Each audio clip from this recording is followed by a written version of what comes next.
Hello. Hope everyone's doing good this weekend.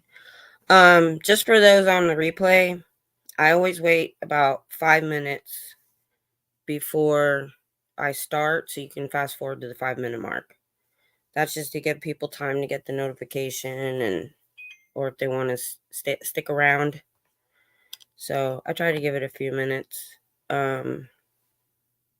I didn't try my webcam yet again. I'm waiting on trying to call their customer support because I purposely buy things that hi Skipper and Irish, how are you doing? Oh, Skipper the geriatric chihuahua. I've had two of those. I took in two different senior chihuahuas. One of them she was 10 and we had her for 5 years. They were the best. So I was just saying to people on the replay, I always wait about 5 minutes, just saying hi and giving people a chance to jump in here so they can fast forward 3 to 5 minutes. I should have probably said, "Hey, Cricket, how are you?" Good, good. Glad everybody's doing well today. I'm always a little bit worn out because, especially when Scooter Mom, I know she'll be here soon, comes on with me Saturday night. We talk 4 hours. We were on 4 hours last night. Our record is 5, so it's okay. It's fun. We actually, if you weren't there, we were talking a lot about our fibromyalgia and chronic fatigue syndrome. And we thought about it. I've seen so many people in the chats and other streamers that have it that I'm thinking about doing a stream with people who have it like me and just having a discussion about it. What people have found that works for them, you know. Wow, that's either tiring or invigorating. I know. Yeah. Do you have it? See, there are so many of us that have it. I think because it's finally become acceptable. When I got it in 2010, there were still doctors that didn't believe it was real because what I learned was it wasn't being studied until the mid 90s. 15 doctors got together and said, "We have these patients with these wide range of symptoms, and we don't know why." And they started to research it. And so by the time I got a book on it in 2010, you got to think that book had to be written, then published, and a lot of it was already out of date. So, um, and there wasn't that as much stuff on the internet as there is now. I mean, that was 14 years ago. I have autoimmune encephalitis now in OHSU. Ooh, and any autoimmune disease would benefit from also like the diet that I'm on. A lot more has been done. Yeah. Hi, Love Maddie. Hi. I've got to figure out how to do those emojis. I want to do some custom emojis. I want to do some Texas stuff. So let's see, where are we? How far in are we? We're almost 4 minutes. I'll give it another minute. So I'm gonna contact. I know Cheryl and Marilyn have it. I'm gonna put out the word. Put out the word. Have them email me. I want to have a panel of people on, and then whoever wants to be in the chat. And I'm gonna put that fibromyalgia and other autoimmune diseases because some of them, a lot of them, uh, really, guys, there's nobody at the door and there's nothing going on out there. Tiny, go lay down. Go lay down. There's nothing there. The Chihuahuas think they're the big baddies. My big dog just laying there, doesn't care. So anyway, many autoimmune disease uses the same medications. The diet that I was recommended that helped me would help. I mean, anything from rheumatoid arthritis to lupus to just chronic pain. So maybe we'll do fibromyalgia and chronic pain or something like that. And give me, I'm going to put it out on my community page, and give me a good time of day and day of the week that, most people would be available. So I think that would be a really good panel. Okay, we hit 5 minutes. Now, if you guys remember, I said I was going to try to read ahead, and me too, Skipper. Matter of fact, this is how this came up. I've had so many teeth crack. It's ridiculous. And my daughter last week, I told her all the stuff that was going on with my teeth, and they crack. And she said, "Mom, you've been on pain meds since 2008, and they can cause problems." So I looked up what I was on, and it causes dental decay. And because I take care of my teeth, I don't understand why. Literally, when they take this out Monday, I will have no molars on the bottom. So I'll have to get a partial. But anyway, so, well, that's stuff we can talk about on that panel too. If you want to show up, Skipper, or remind me that that's something we want to talk about, is being on certain meds. We can talk about those too, and their side effects. Because man, I had so many side effects of meds, it wasn't funny. Is there a gender bias diagnosing fibro? No, women who have it not. I read about that years ago, and what it is, it's not gender bias. It's just men don't go to the doctor and complain and or not complain, but push for their medical as much as women do. And I think that's all it is. Men, my husband, all the time, I'm like, "You need to go to the doctor." "No, I don't want to. I don't want to go to the doctor." I'm a retired nurse. We would love to have you in that conversation. That would be awesome. All right, we need to move on for those that going to be watching the replay. So anyway, I told you guys that I was going to try to read ahead and eliminate what I could. Well, I scanned ahead. I didn't do the whole rest I don't think we're going to finish this chapter. It's so hard to try to eliminate something, because a lot of times, he goes into lengthy descriptions or examples. There was a couple examples about a girl that I thought, well, maybe I could lose that. It's a paragraph or two. But I'm like, but part of what we're doing is trying to understand what people who read this got from it. And so I feel like, unless it's completely superfluous, if I'm using that word right, superfluous, never mind. Trying to use big words. I shouldn't be doing that. But a lot of times he may mention it later, or it also, what was I trying to say? Sometimes the example, we need to hear it, is what I want to say. So I tried. I couldn't see anything really that I should eliminate. So I think we ended. I should have marked it on the page. The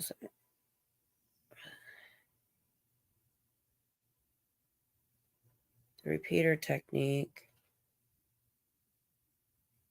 Okay, I know we did this auditor pre-clear. They were going through how the auditor does what they're doing. I know we did that, so I'm just going to start after that. That sounds like me about doctors. Yeah. Oh. I haven't gone over all of my medical issues, but I've had some not so great doctors. I could have sued a couple. I'm just not like that. All right.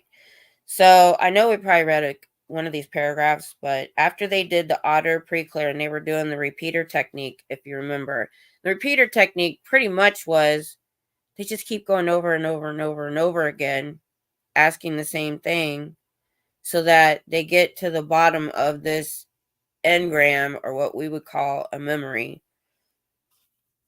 And that's really all it is. Oh yeah, I saw Eric. I popped in and said hi, but I was getting ready for this. He was driving when I popped in and listening to some really good music. All right. So I'm going to move on. This is both repeater technique and an engram talked into recession. This engram may appear again with a very faint additional charge after basic is contacted, but it has lost all power to aberrate or give out a psychosomatic headache or other illness. Yet this engram, not contacted by therapy, was quite enough to make this patient, when a boy, scream with terror every time he found he could not get out of some closed space, claustrophobia. Now, if you remember, he says you can remember all the way back to conception in your cells. You got to keep that in mind. And engrams, his engrams are what we would call trauma.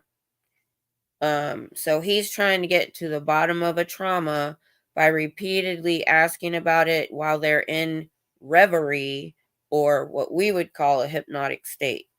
So pretty much they just badger them until they figure it out. That's kind of what I get from it. All right. The repeater technique is the one particular phase of Dianetics which requires cleverness from the auditor. Given persistency and patience, any auditor can succeed in the other phases of the science with minimal intelligence.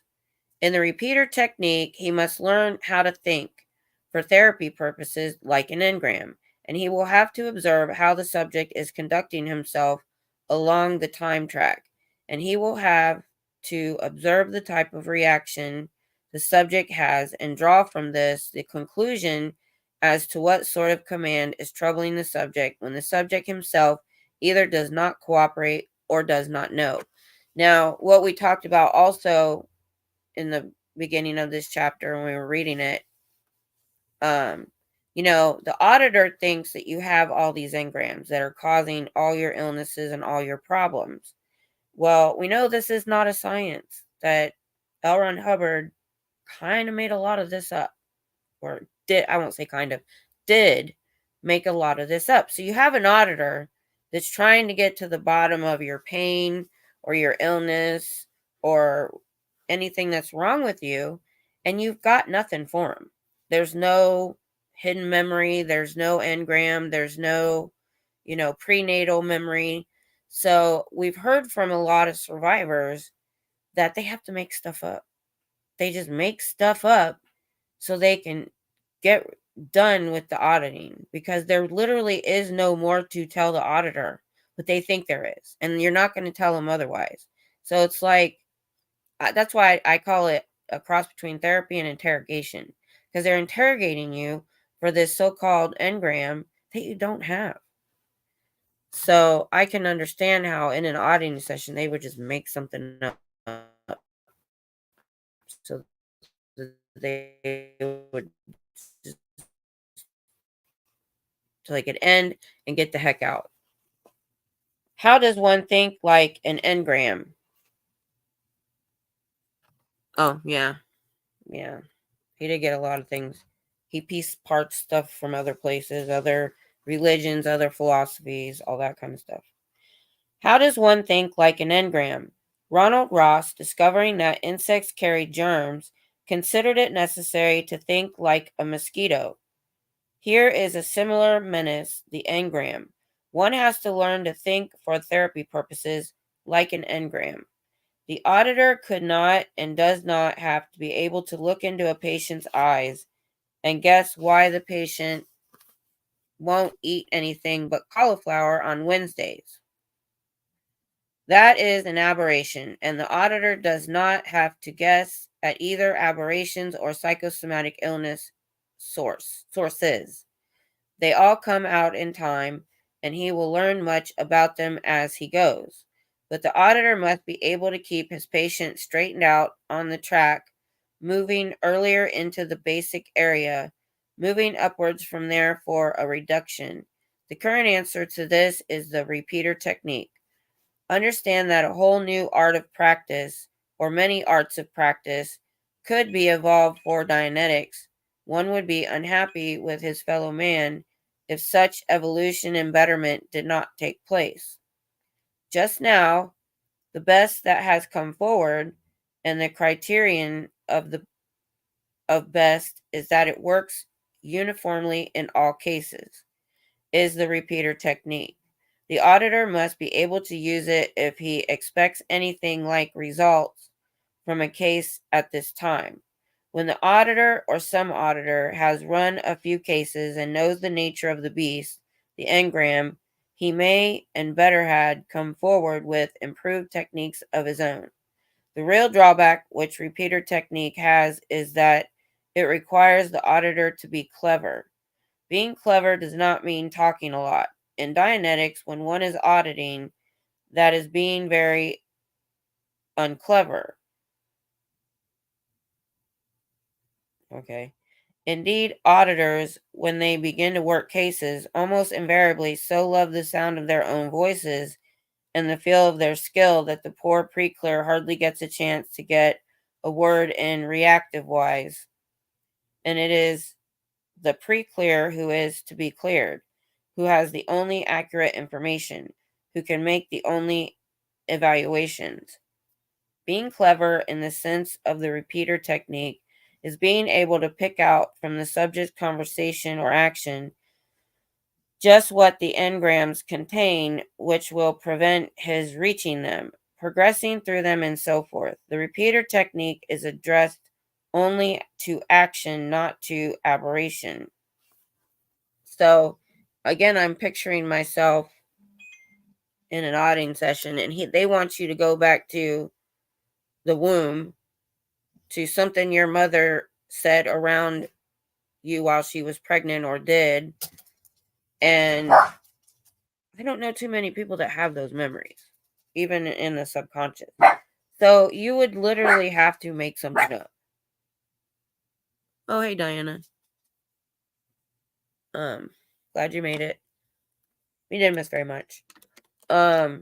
He's just talking about the repeater technique, which is just badgering somebody over and over and over and over again to get them to go back into this supposed engram memory to the very pinpoint of where it started, which we know LRH loves to blame a pregnant woman and anything she did while pregnant. And by the way he writes, he thinks all pregnant women have had affairs. I mean, literally, that's all he talks about. Or tried to unalive their pregnancy. Like, he acted like that was happening every other pregnancy, the way he talked about it. I don't know where he got that stuff from. He's got some issues. So, if you hadn't heard that part of the beginning of this chapter and in other chapters, that's exactly what he thinks.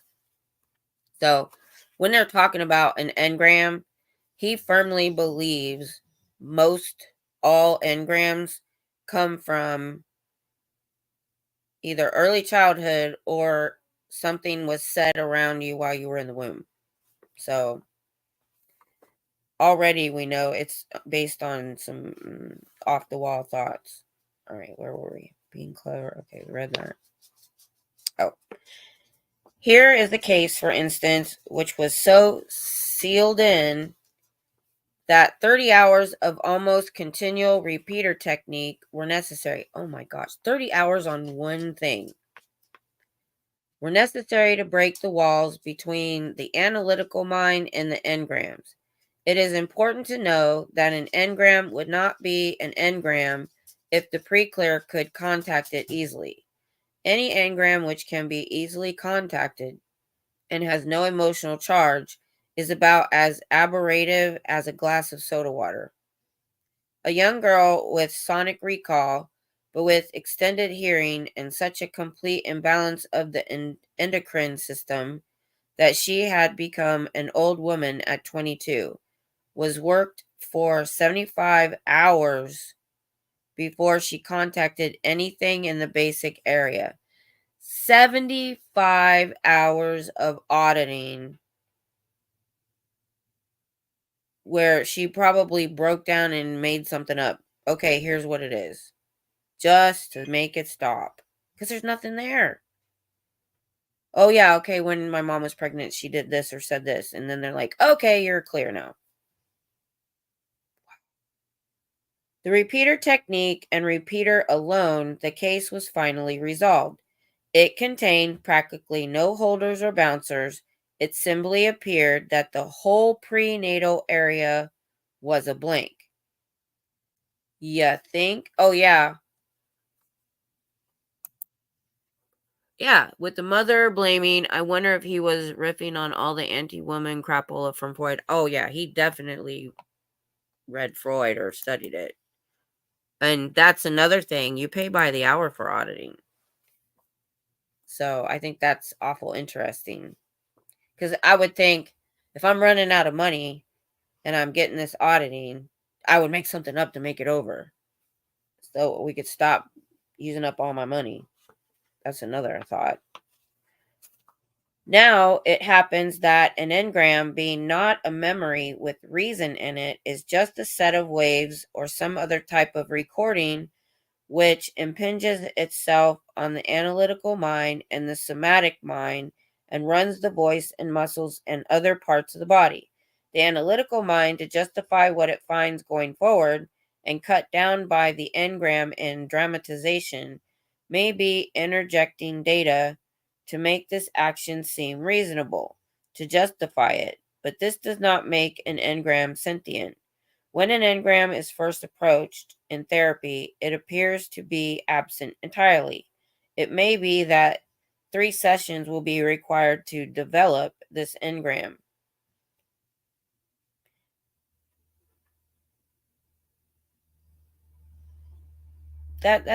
We were just kind of saying I was saying something similar, that the engram appears to be absent entirely because it's not there. There's no prenatal, like, I mean, I do believe, like I've said before, that I think if you were in a very stressful relationship and fighting all the time, I think that the baby might feel that. Also, I've heard, if you play classical music around a baby or, mellow stuff, I think that once they get to a certain, age, not the early parts, because they don't even, anyway, I'm not a doctor. I can't remember all that stuff. Um, So I do believe that, but I just the way he's gone like overboard with this, that you can remember being an egg or the other one. I'm like, no. Oh, where were we? As many are worked, this does not mean 3 blank sessions, but it means that the I, in returning, must pass over an engram a few times for the engram to develop. This is important to know. Just as you ask the mind for a datum one week and don't find it in an aberree, and ask it again the next week and find it, so with engrams. A cardinal principle in therapy is that if you keep asking for it, you will eventually get the engram. Returning over and over, the prenatal area will, of itself alone, eventually develop the engrams in it so that the analytical mind can attack them and reduce them. This is flow freight. I've heard that mentioned. The repeater technique, although the engram is still in need of development by several sessions, speeds the process immensely. So, returning over and over the prenatal area. And that's what I mean. They probably just badger somebody into, okay, this happened. I could imagine being, because we've been told what sessions are like, and you can't leave until the auditor says you've done what you need to do. So you could be literally in there for hours. I can imagine that. In the case of this young girl, it probably would have taken another 50 or 60 hours of work to contact the engrams unless a technique like repeater had been used.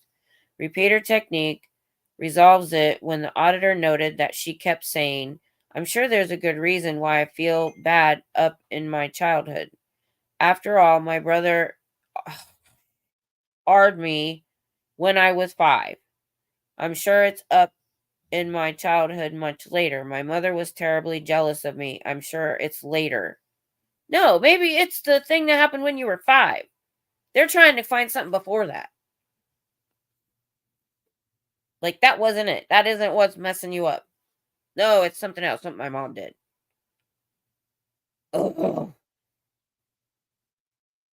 just this guy. He has to throw stuff in there to shock the crap out of you all the time.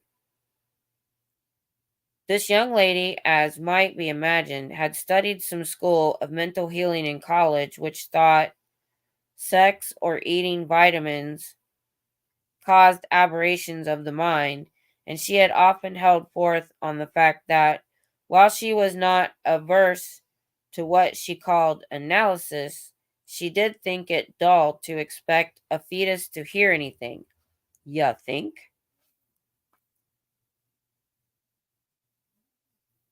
She would go into the area before birth and declare she was quite comfortable, but birth was not in sight.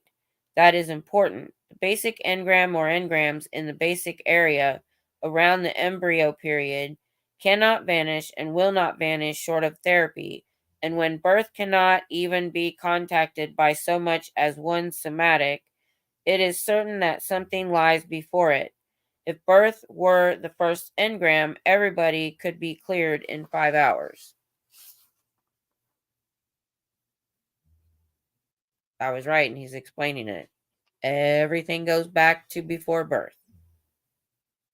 Birth can even be in sight, and there may still remain half a hundred severe prenatal experiences. 50. In her case, nothing was in sight. Her educational pattern had slowed the case.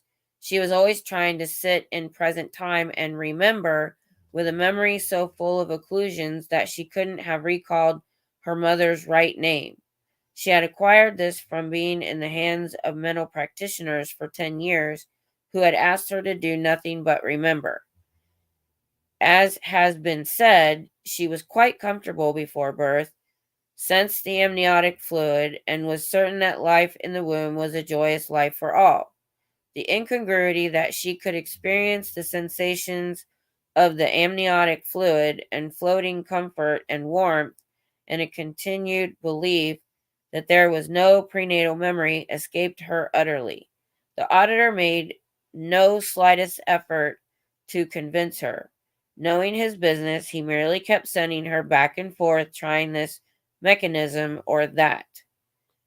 She finally wanted to know if there had to be prenatal experience, and was told that what there was there. That if there was no prenatal memory, then she wouldn't recall any, but that if there was, she might. I remember reading that statement when I was going over it. I was like, that if there was no prenatal memory, then she wouldn't recall any, but that if there was, she might. This is a good equivocal attitude for an auditor. Dianetics, after all, as one auditor put it, just shows the yard goods and makes no sales effort at all. The auditor had been using repeater technique on varieties of phrases. She was moving on the track, so there must be a denier present, and he had utterly run out of ideas when he realized suddenly that she was very handy with that phrase much later. Oh, hey, Marco. Well, I'm glad you stopped by. I know you were saying it's a little much for you. He pretty much is still saying that everything wrong with us isn't just engrams, it's all prenatal engrams. That all these bad things happen to us in the womb, and they have to go back to those engrams. They won't call them memories. He doesn't like that term. I just read that. The engrams that your mother caused you while she was pregnant. and you were an embryo, and that's your problem. And we also said, because nobody can remember that for the most part, that a lot of survivors that have gotten out said in an auditing session they have made stuff up just so it would end, and the auditor would be like, feel like they did their job and they could go, because they were talking just a minute ago about 75 hours. Yeah, Diana, you said it there. It's a lot of money. 75 hours for one engram, for one memory of that they had to find as an embryo. So I mean, wow. All right, so they go through almost 3 pages of the auditor asking, like, say much later and return into the prenatal area. And that's pretty much, they just keep doing that. And then, okay, at the end, it says, well, what she ended up finding. So, auditor, recount the engram, please. Girl, there's a sort of faint rhythm at first.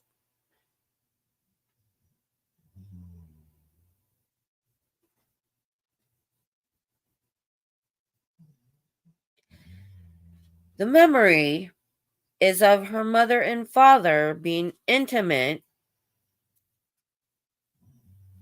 and it causing, so she heard everything they said and felt it, and she recounts it several times. The somatic finally vanishes. She feels quite cheerful about it, but doesn't think to mention that she doubted prenatals existed. I mean, Tom, you should hear this bullcrap.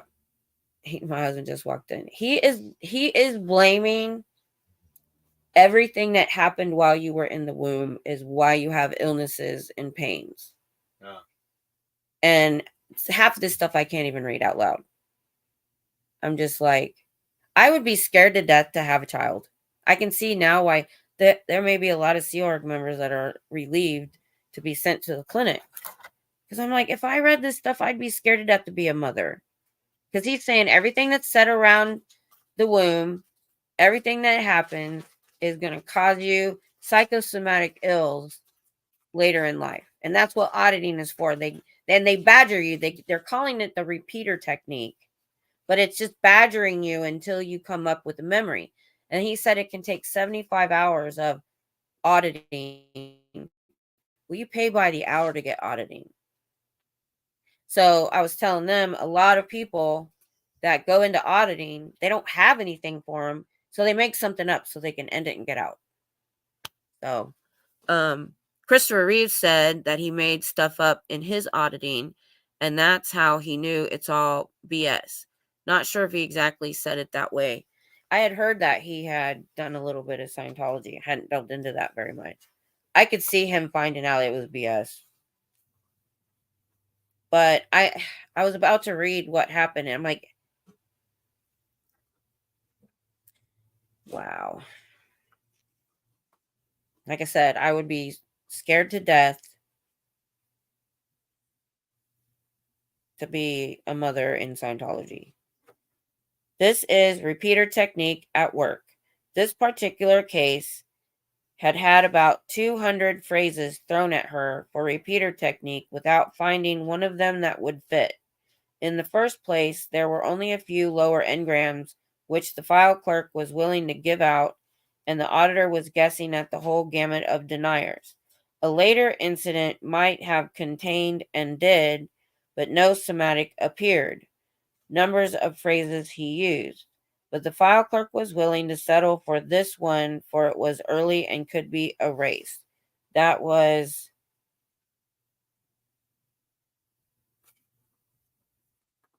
what was that phrase? Much later. It was much later. The file clerk rarely hands out something in a badly occluded case which cannot be reduced to recession. And an auditor never leaves an engram so offered until he has made every effort with many recountings to reduce it. Many recountings. I could not imagine having to go over and over and over again about my mother and father being intimate while I was in the womb. I just, I, I can see why other survivors have said they tried to stay away from auditing as much as possible. It's like they'll do anything for a sexy story. Yeah, he does tend to. He studied Freud. Yeah, that's all you need to know. LRH remembered events before his birth. He went inside a porta potty with his father and came out with his mother. That's a strange memory. That's different. Wow. I know. Oh, I gotta turn my fan on. It's getting a little warm in here. All right. Yeah, that sounds like Freud. Oh, it definitely is Freud. Definitely. They said earlier, they all know he stole stuff from so many different places. All right. Okay. The file clerk in this case, by the by, would have let down the auditor by putting forth such an anagram as birth, which would not have lifted and which would have caused a lot of lost work and given the patient a headache for a few days. The auditor would have let the file clerk down if he had not reduced the engram offered by making the girl go over it several times until the somatic was gone and the voice faded out. The reason this engram stayed hidden was because its content said so. Actually, it was a coitus. I can say that. As an engram, it seemed to say that the incidents would be found later on in life. Further, as an engram, it said that it was not to be entered. Repeater technique will sometimes embroil a patient in trouble of a minor sort by getting him sucked into incidents which will not lift. This is not common, but the file clerk occasionally hands out a late incident rather than an early one. However, this is not an error on the part of the file clerk. Remember, he has these engrams filed by subject, somatic, and time, and the auditor can use any of these. When the file clerk responds and hands out a somatic on a repeater phrase, the auditor has gleaned from the pre-clear's chatter or has guessed himself, and yet that somatic will not lift or no voice appears with it. Parentheses. In a sonic case, or merely won't lift with a non-sonic. Okay. The file clerk the file clerk had to unstack a pile of material. Therefore, the auditor, realizing this, finding that a voice does not appear or that the somatic will not lift, has the pre-clear repeat the same phrase and tells him to go earlier and earlier. Another somatic may turn up in a different place in the body. The file clerk has gotten an even earlier one loose now that a small amount of trouble has been taken from what he could first get. Now, this earlier one is addressed similarly. It may get mediumly strong. I didn't even know that was a word. Mediumly strong as a somatic. The pre-clear repeating the phrase all the while, and still no voice may appear. The auditor then sends the pre-clear earlier. The file clerk again has managed to get out an even earlier one. Now that something has been taken from the second, the time again, an even earlier somatic turns on, probably down around the basic area in a case which has not previously contacted this area. And this time a voice can be heard. The engram reduces. The file clerk, in short, was willing to risk trouble in order to get several somatics unstacked and let the auditor get a basic incident. So like I said before, they get badgered, repeater technique. They get badgered until they figure out, okay, well, we got to go back farther and farther and farther. Because if they haven't had auditor training or have read this, maybe as a public, they may not know they're looking for a prenatal memory. So that may take a while. But I think if I read this book and I took auditor training, I'd know what they were trying to get. Whether I remembered it or not, I'd make something up. So again, wow. I'm going to do what I did last time. When we get to the hour and a half mark, if we're not close to the end, we'll just finish it next week. This is a long chapter. I think it might be one of the longest. Which, that whole section we just read just kind of just hurt my head. I didn't get much out of that. It was just okay. There are variations on this sort of thing, as the filing system is by subject, somatic, and time. The auditor can use other things than phrases. He can send a pre-clear to the highest intensity of a somatic, and often results may be obtained, though this is not as reliable as by subject nor as foolproof. The pre-clear, incidentally, does not mind going to any highest intensity of somatic because somatics are about 1,000th part as strong as the original agony. Wow. Though they are quite strong enough. In present time, with the pre-clear not in therapy, the intensity of one of these somatics can be a drastic affair, as witness the migraine headache. Taking the migraine, a pre-clear can be reduced to the very moment of its reception when one would think its intensity would be the highest and yet find a mild dull ache such as one would get with a hangover. This is part of the principle that any entrance of a case is better than a case not entered at all. For by return with standard reverie technique, hypnosis, the source is approached, and if the source is contacted at all, the power of the engram to aberrate has become reduced in strength no matter how many mistakes the auditor makes.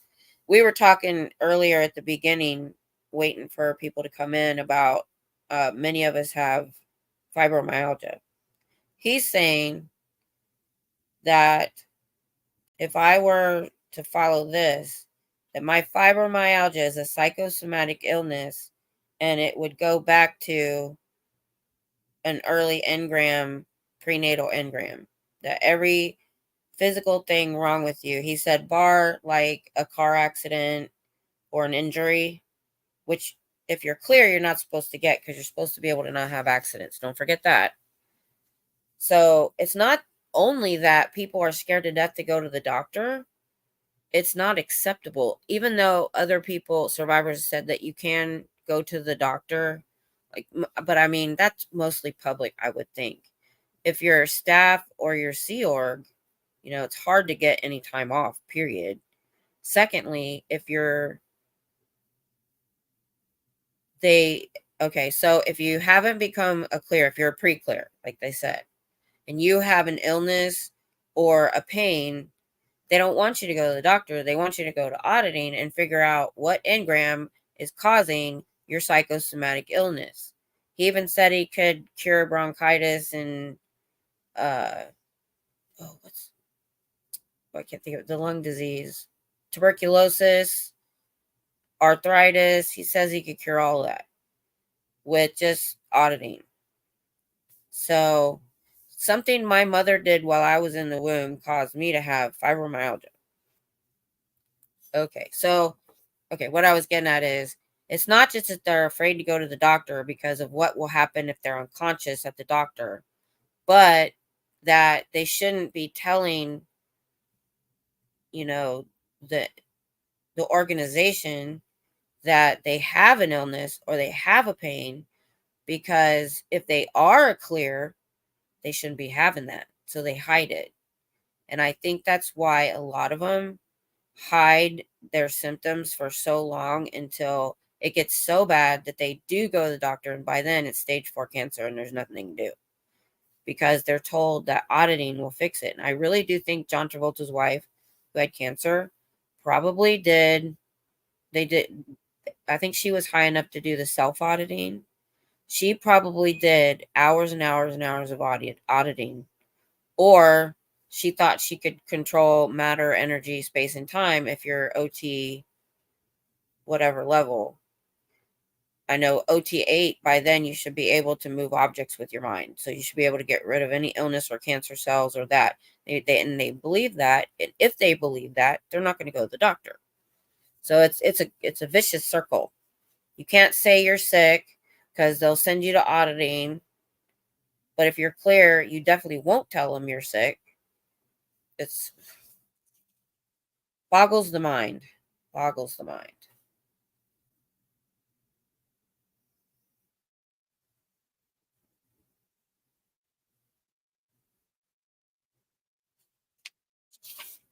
Trying to see if there's anything I can skip. I'll go ahead and read this part.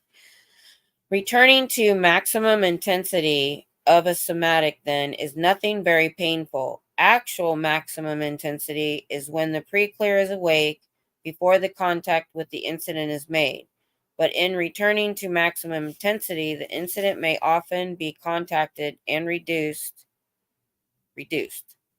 If maximum intensity, however, contains in its engram the phrases, I can't stand it, it's killing me, or I'm terrified, then expect our pre-clear to respond to it in some such way. If he does not respond, then he has an emotional shutoff, which is another problem which will be taken up later. Oh, yep. It's exactly it. It's exactly it. That's well put. Well put. Catch 22. I had to look that up when I was younger. Somebody said that to me. I was like, what? Uh,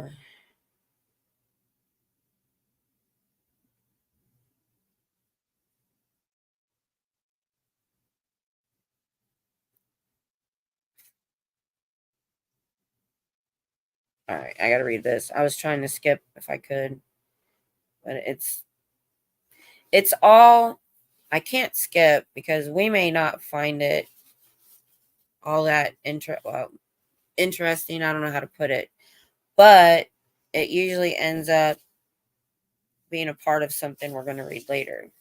And I don't, because I did when I first started reading, I did try to skip a few things and I did skip them. And then a chapter or two later, they mention it again. So I'm worried about cutting anything out. All right. Similarly, the auditor can handle his pre-clear in time. There exists a very accurate clock in the mind. The file clerk is very well acquainted with this clock and wherever possible will comply. The auditor who wants the patient to go 6 minutes before the phrase is uttered will generally find that his pre-clear is now 6 minutes before it, even though the incident is prenatal. Give me a break. The auditor can bring his pre-clear forward, then minute by minute as he desires.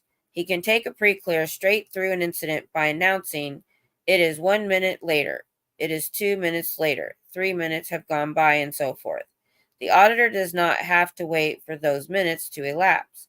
He just announces them. He can make a pre-clear go through time at 5 minute intervals or hour intervals or day intervals, and unless there is engrammic material which holds him or otherwise affects the operation, the auditor can move the pre-clear on the time track at will.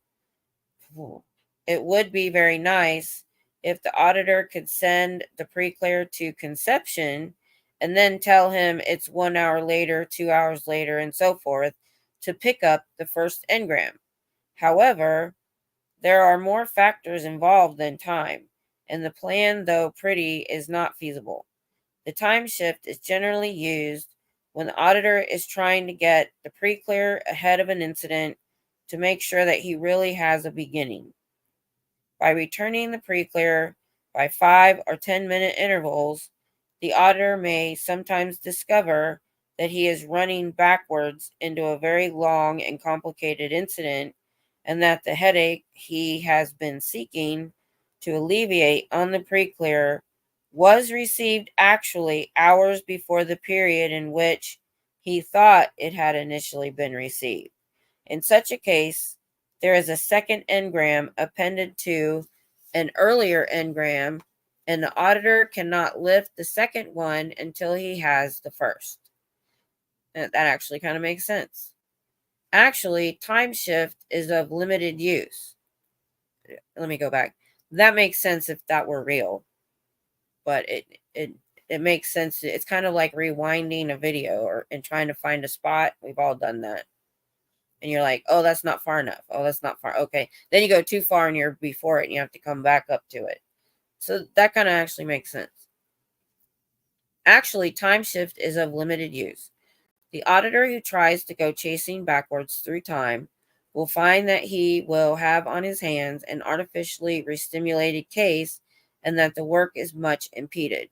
Repeater technique works best and is most easily handled by the file clerk.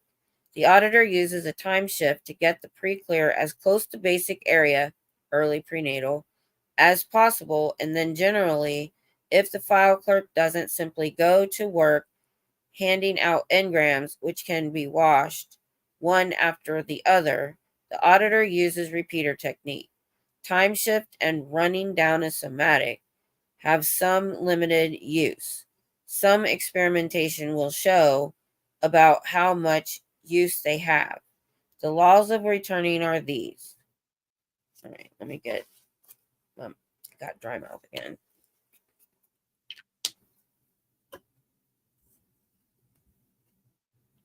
Hi, eyes to see. Good to see you. Thank you.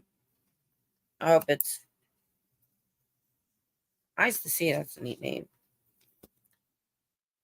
I mean, it does really help us understand, what goes on in Scientology, why people don't go to the doctor, why this book and L. Ron Hubbard's policies have scared people to death of trying to go to the doctor, or they can't because they've attested to the state of clear.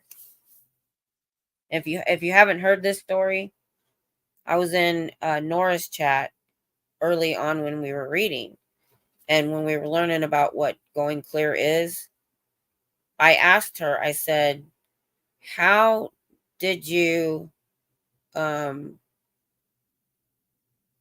forget what the word is I want, but how did she handle wearing glasses, but being attesting to clear because he says it'll fix your eyes. And she said, I didn't wear my glasses for 4 years. So she had all the trouble. So she had to marry that up in her mind that she didn't wear her glasses after she went clear, but she knows she still can't see good.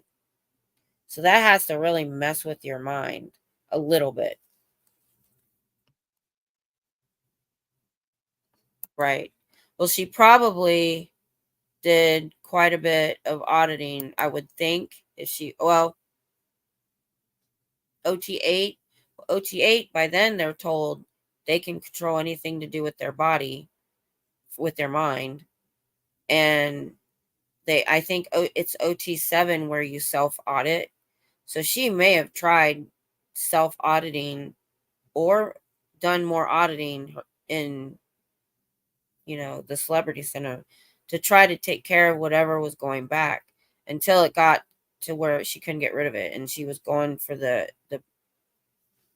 back pain. So I'm wondering, because, she was about the right age she should have had a colonoscopy at age 50. You're supposed to get that done to try to catch colon cancer. So, yeah, I mean, it's sad. I think that's why a lot of these, we really only know the celebrities, but why these upper level Scientologists are not getting the treatment that they need. All right. The laws of returning are these.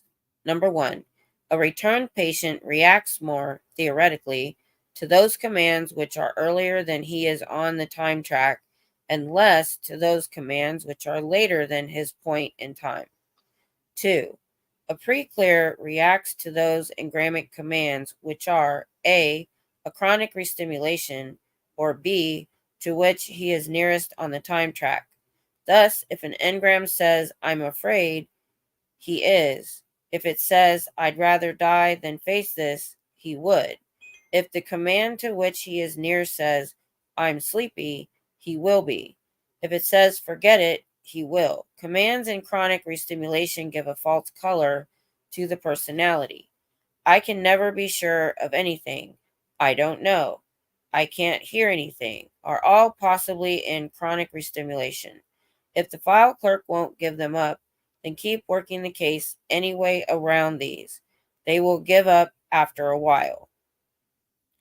3. The action of the pre-clear on the time track and the condition of the track are regulated exclusively by engrammic commands classifiable as bouncers, holders, deniers, and groupers, and misdirection.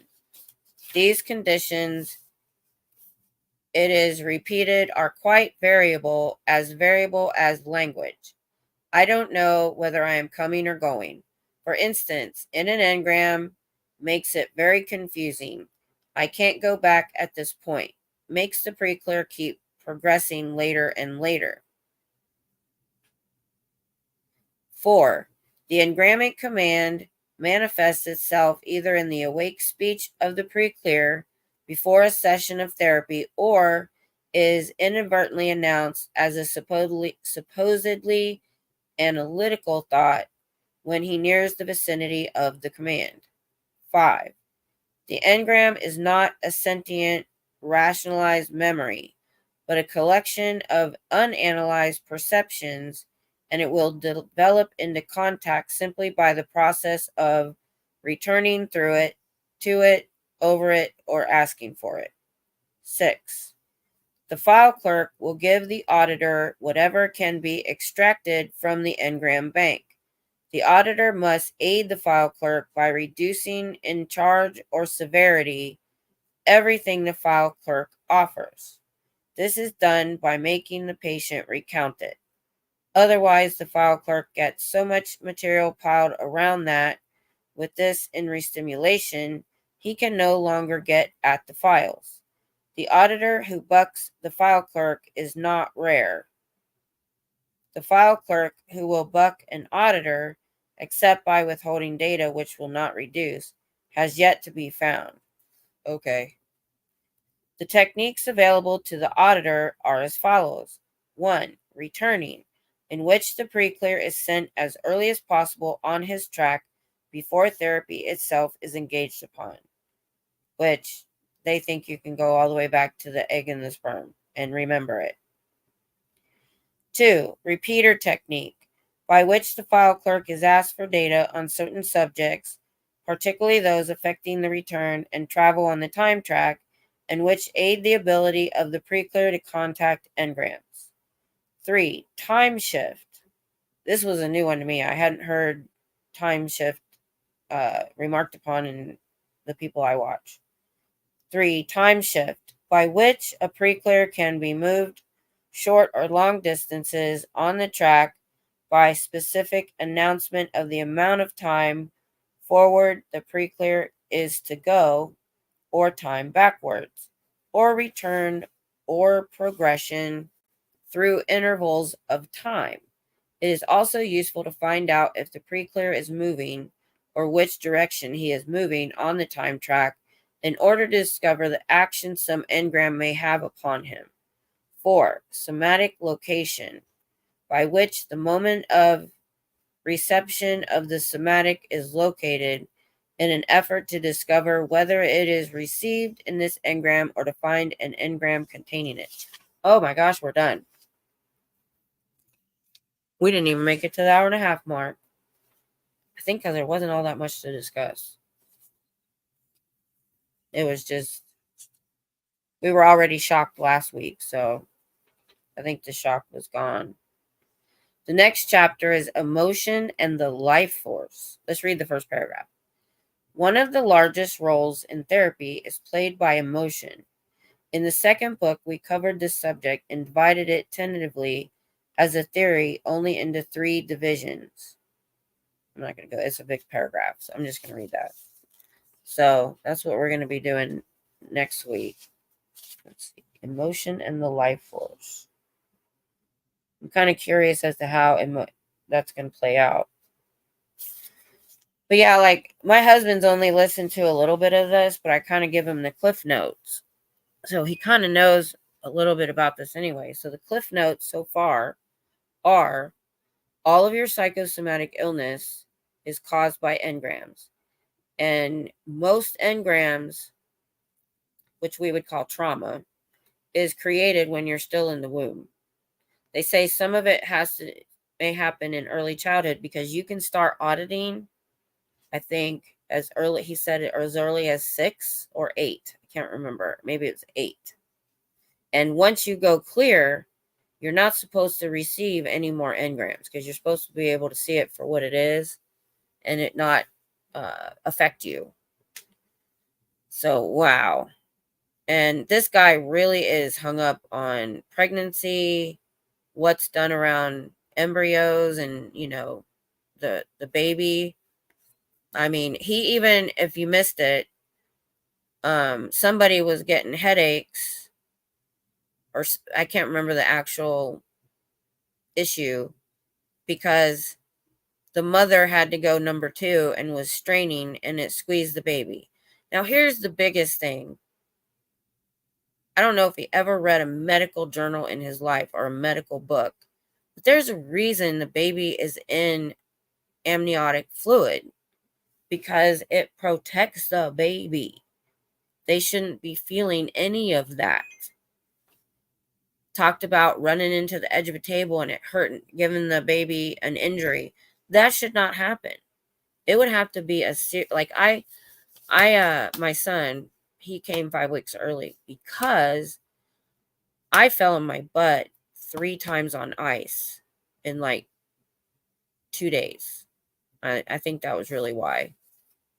So I mean that caused, it was a serious fall. I can see, that happened.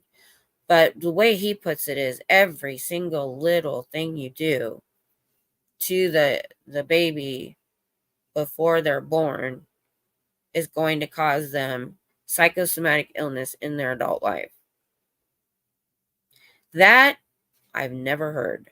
I don't know if he made that up himself or where he stole that from. If anyone knows, let me know, because I had never heard any of that before.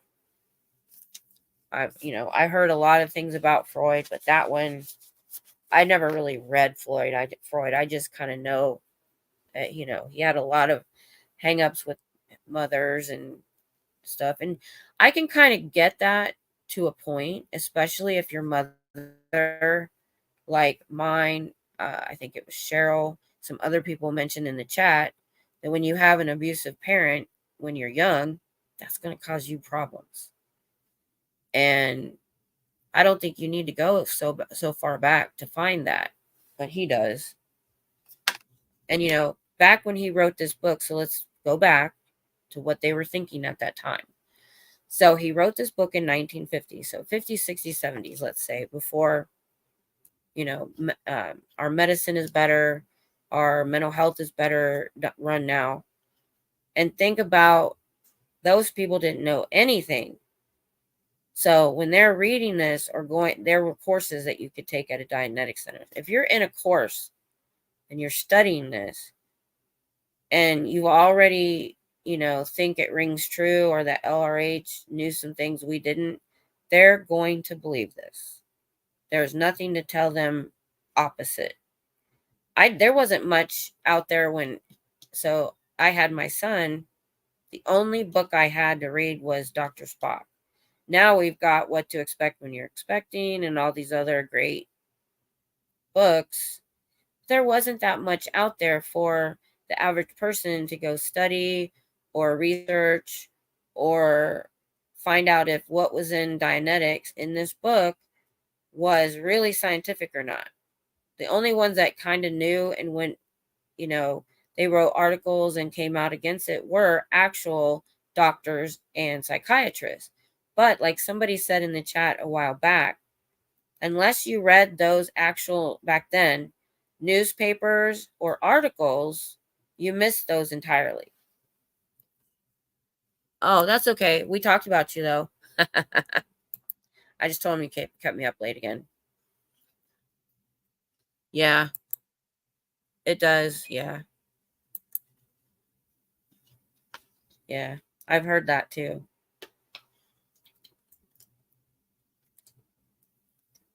I have found, though, the channels that I'm a member of, I always get those notifications, especially if I have them on all. I usually don't have too much trouble with that. But if it's just I'm a subscriber and I want to be notified, those sometimes I don't get them. Scooter mom. I said I started out, yeah, I'm a little bit tired, but I'm usually tired on Sunday because we stay up way too late. And I did mention at the beginning, anyone that's interested in has or thinks they have fibromyalgia, chronic fatigue syndrome, and I think we may even expand it to maybe other autoimmune diseases.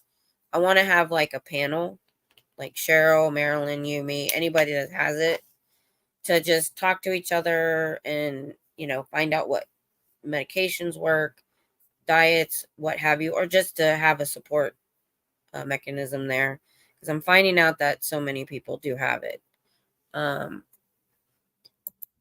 Yeah, exactly. 1951, this idea of being modern would have been a huge selling point, and science makes it sound sanitized and approved somehow. And don't forget, Cricket, all through this book, he says things like, through scientific study, this is scientific fact.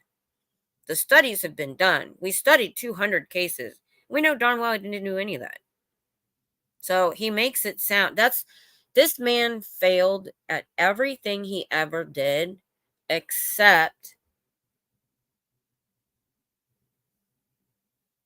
being charming and believable. He came out across completely confident in everything he ever said when he knew it was total BS. Yeah. Yeah. Um so I mean, it really does, because I couldn't understand, even though I listened to all those survivors and their stories. That's why reading this was important, because they're not going to go over every single detail in Scientology. I mean, think about it. Those bound volumes of his policies and writings, there's like what, 12 or 13? I don't It was a ridiculous number. So, they're not ever going to hit every detail of everything. So, I mean, I've watched a lot and I've retained quite a bit of information. I can remember that kind of information, but not actually who said it or when. I'm terrible at dates, times, numbers, but I can remember somebody's life story. Not remember whose it was. That's why I say somebody said, because I honestly can't remember sometimes. But they're not going to cover every little thing, and not everybody. There was somebody in my chat, Cece, who got into Scientology and never read Dianetics. So there's different ways to get in, but I'm going more for the early people that came in through the Dianetics centers, and then just 3-4 years later, he had to start actual Scientology, and they had centers all over the United States. He wasn't there at all of those centers. So it was whoever was in those centers in charge of this information, because there were Dianetics centers. There's course books and DVDs now that go with this. And they had seminars or classes on Dianetics, so that they could, just like they would discuss it in a true sense. Like, they believe it, and that's how they're going to discuss it. And whoever's given the class is going to tell them, more of, yeah, this is true and this is why. So on top of reading it, they're going to have people telling them this is true and that they can help them. And so they get in, they do all of the stuff they're supposed to do. And by the time they realize it's not really working, they're in such a place in the organization that now it's difficult to get out. And so that's why we have so many under the radar. They know it's BS. They figured out it doesn't work, but their spouse, their kids, their family, their moms and dads, sometimes their job is with or around Scientology. And so now, they come into this thinking this is going to solve all their problems and make them healthier and give them the therapy that asylums don't give at that time. And then once they're really, really in, now it's coercion and pressure and that kind of thing. So it's kind of, I'm getting, oh, really? Hey, Kelly. Awesome. Well, you must honestly go back to last week if you're going to watch something. This one was a little drier and it was the second half of the chapter. Last week, what we pretty much found out is every engram was caused while you were in the womb. Anything your mother did physically or said caused you engrams, which we would call trauma. So all of your trauma, all of your psychosomatic illnesses, if you have arthritis, migraines, or your knee hurts all the time, it's your mother's fault. That's exactly, it's your mother's fault and whatever was going on around you while you were in the womb. That's pretty much what 25 pages just told us. A word search of old newspapers comes up with lots and lots of advertisements for Dianetic presentations and study. Yeah. Yeah. Some of these, Cricket has a playlist on her channel of all the Dianetics readings. But yeah, we have been utterly amazed. I think there's been two really pivotal readings that I've done. It was the one where we figured out he was using hypnosis and how he was mind controlling people. It was early on. I need to highlight those two. And the one last week, I think, was enlightening, where we really found out that he really believes that all engrams start in the womb and made everybody scared to death to have kids.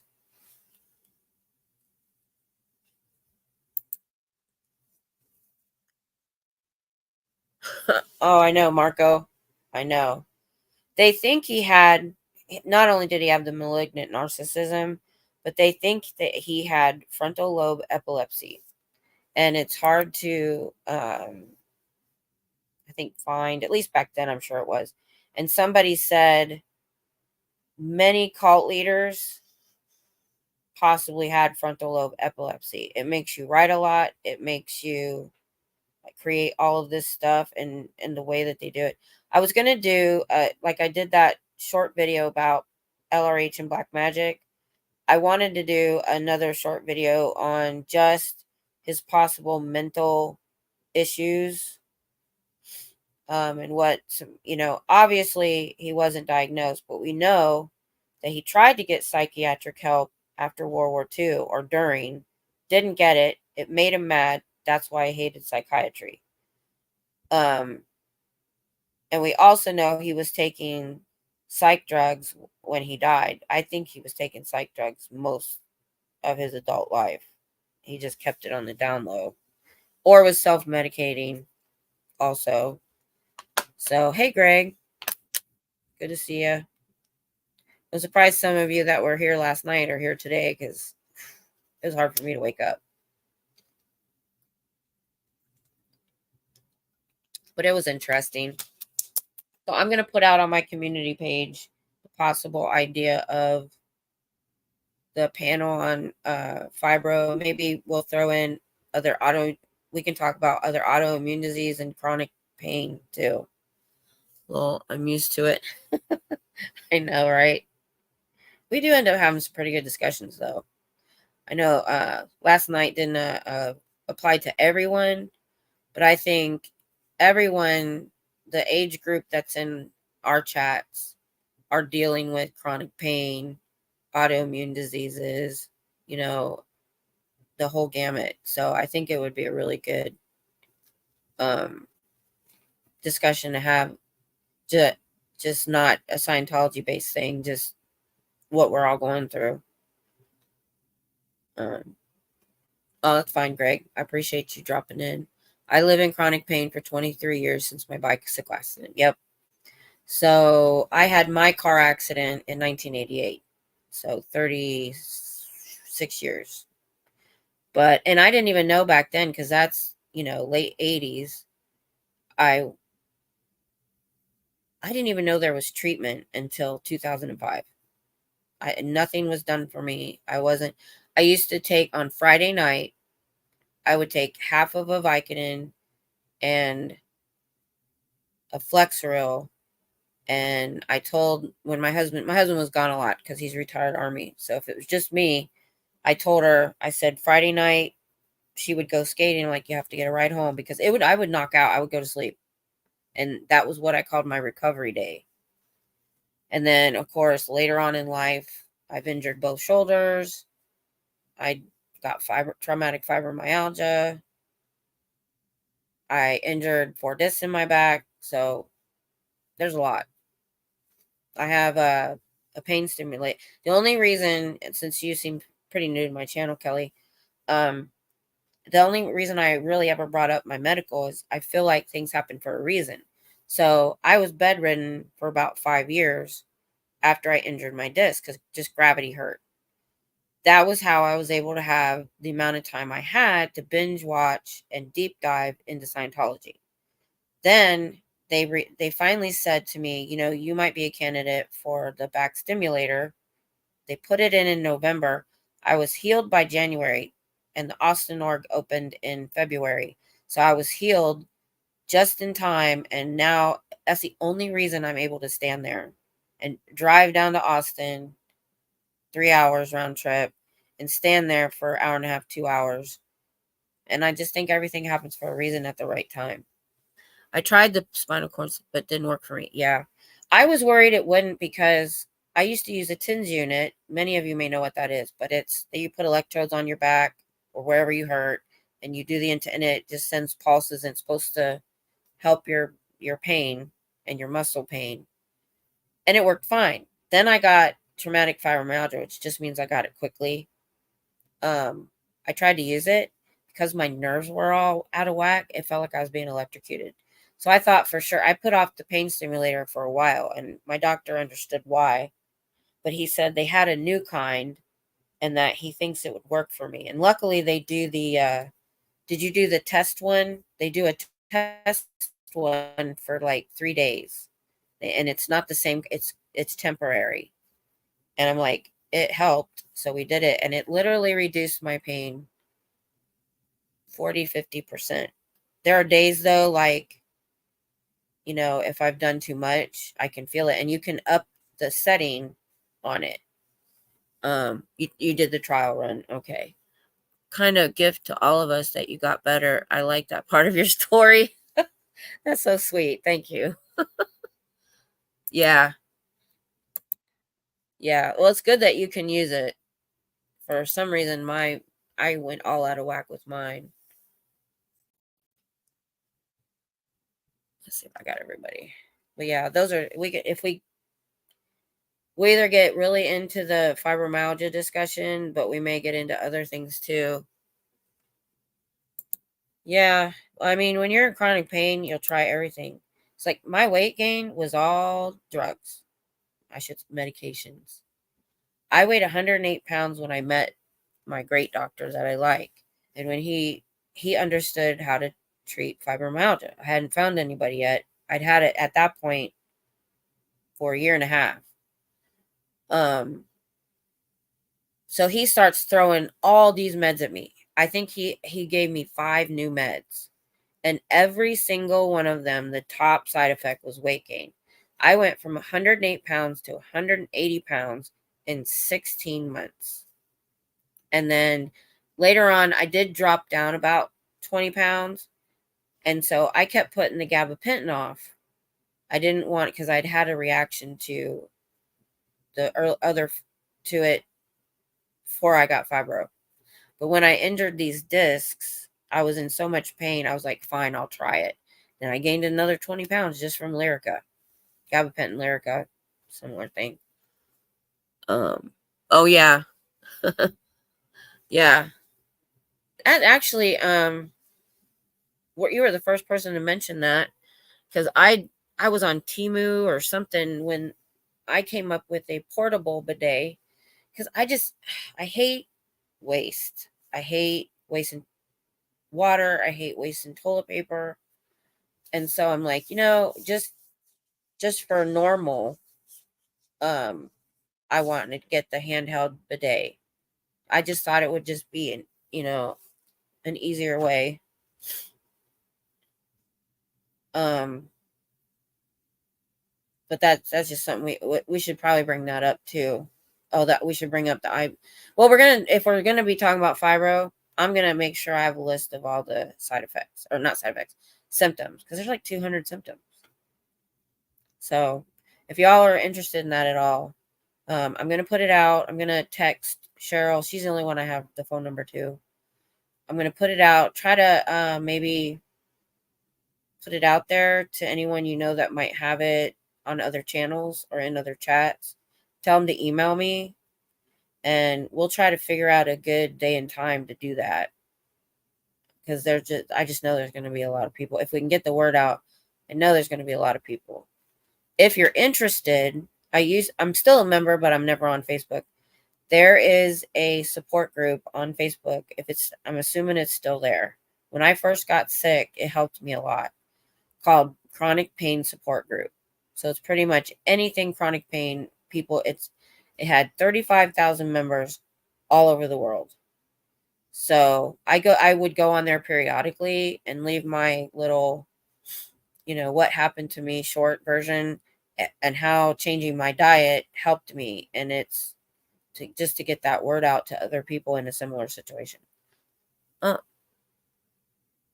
Carrie Ann too. All right, I gotta write this down. I gotta start a list. I'm gonna try to contact these people. I got this off of Temu. I'm like, oh, that's a nice little notebook. It's wide rolled. I didn't know that, and there's no cover. Didn't know that either. So it's weird, but it was like $1.50, so I'm not gonna complain. I can't get it open. My other notebook is in my backpack. All right, you know how I am. I have to write things down. So I always try to have some sort of notebook near me. But then I forget to read the notebook. I'm going to start sticky notes. Check your email. There we go. All right. So we have Maryland. Oh, okay, I lied. There is a cover. That is the cover. Okay. It was so flimsy. I didn't think it had a cover. Oh, it's clear. Okay. Still kind of flimsy though. All right. Got it. I know Maryland and Cheryl, Carrie Ann. I know you, Scooter Mom.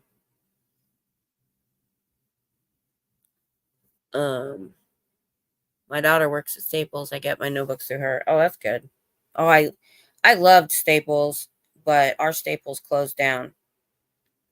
We literally had Staples, Office Max, and there was another one, all within sight of each other.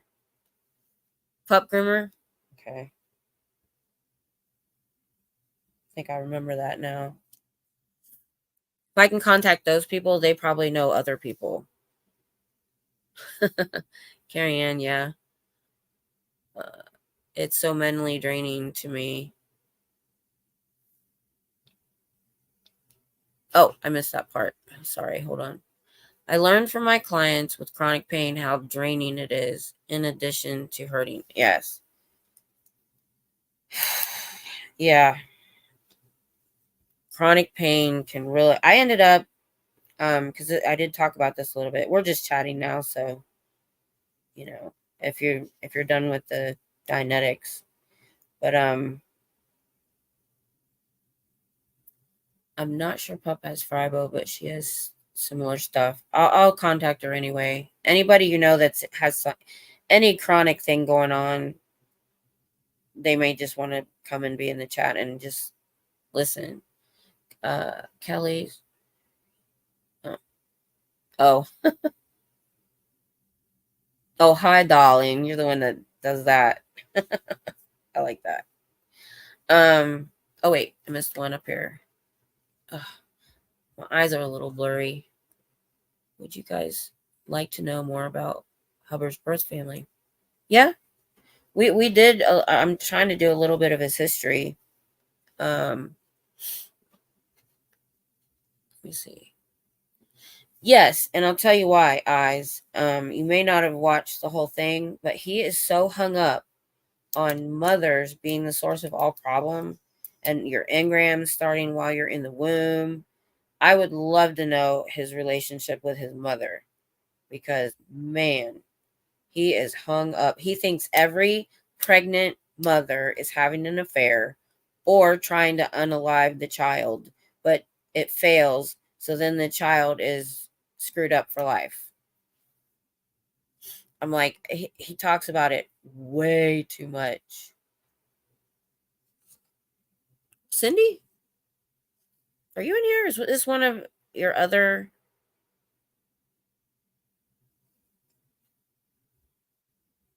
Did I miss something?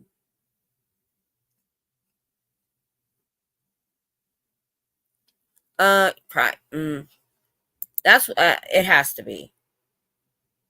Unless he just took Freud's teachings and ran with them. Oh, send to my list. Yeah, I need to contact her. I haven't talked to her in a little while. LRH probably thought incest is a game the whole family can play. Ugh, I know. He talks about R-ing a lot, if you noticed.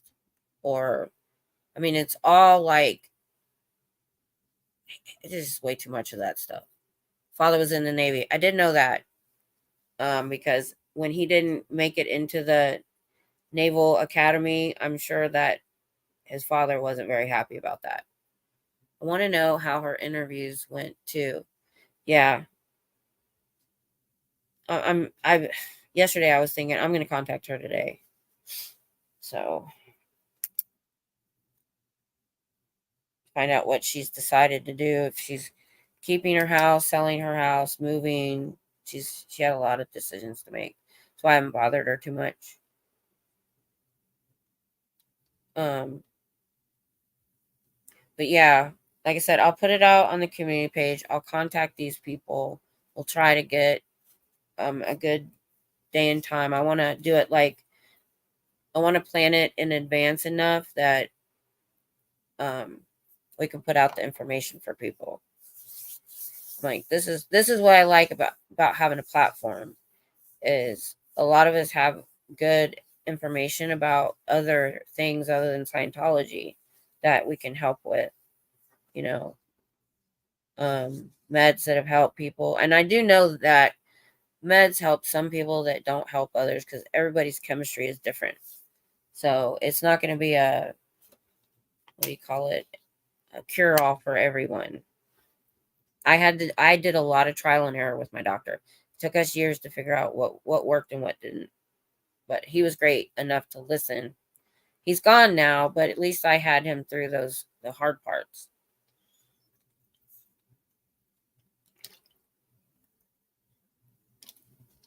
I want to know how. Oh, I already read that. Yeah, me too. Because she was waiting on the. I think she would have contacted me if she had. Um, we were waiting on the death certificate, and they said it could take a few weeks. Because as soon as she gets that, I think she needs to come back up here to the VA office. And I think she would have contacted me if she had that. So I think she's just kind of in limbo right now.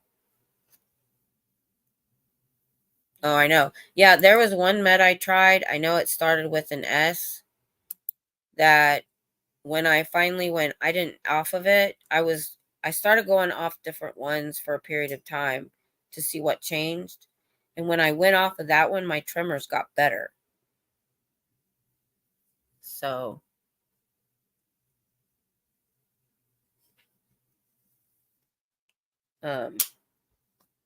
I should go back and try to figure out what med that was. And then there may be people that think they have it. I had a nurse at the pain clinic talk to me because I just was talking. I said, yeah, I get the trigger points more for my fibro than my neck injury. And she said, oh my gosh. And we had this long discussion. She's pretty sure she has it, but her doctor won't diagnose her with it. And she gave me her email so I could send her these books that I read. Shrooms. Oh, for what? Fibro or for LRH? Yeah. And that's another thing, if you're not in chronic pain, if you have a pain management doctor, you're in a pain management contract. And you can't take any other meds, especially pain meds, without it going through your pain doctor first. So you're very strict, and you get pee tested regularly to make sure you're not either overusing your meds or using things you shouldn't be. So I've had to been very careful pretty much since 2008.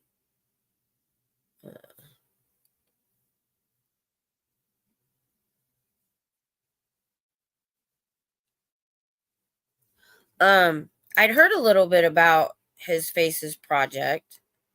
I'll be honest, I mostly see the same people. I kind of recognize them, but there are some that I don't. There are definitely some that I don't. And I don't know if you mean staff in Sea Org. I have seen some Sea Org that I hadn't seen before. They usually never come out of the org when I'm there. I've seen at least 3 different ones. Sadly, the 2 of them I only got their back. So yeah, I think that's a great idea. You said the med started with an S. Oh, all right, now I get it. Yeah, shrooms scare me. You can see me, how I am in general, and I've always said, even since high school, I'm like, do I look like somebody that needs drugs? Like the fun ones? I'm like, because I have a pretty good time all by myself.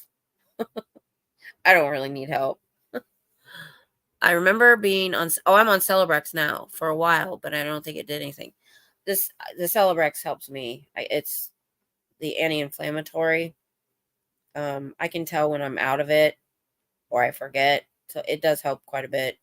The Flexeril, I'm not the muscle relaxer. I don't know. I can't tell that it's helping until I'm not on top of things and I run out, and then I'm like, oh, it is helping. Nona, no, Nana, Boo Boo. Hello. Sorry, just joined. What kind of pain management are you on? I am on Subzacone. Oh, I'm on a lot. I've been on. I was on different pain meds till 2012, and then I found a doctor that understood fibro, and he weaned me off of these really hard things I was on, and it weaned me onto the tramadol. So tramadol is what I take for pain. Celebrex is the anti-inflammatory. Flexeril is a muscle relaxer, and Lyrica for nerve pain. Hey, Papa Smurf. Oh, I get it, Cricket.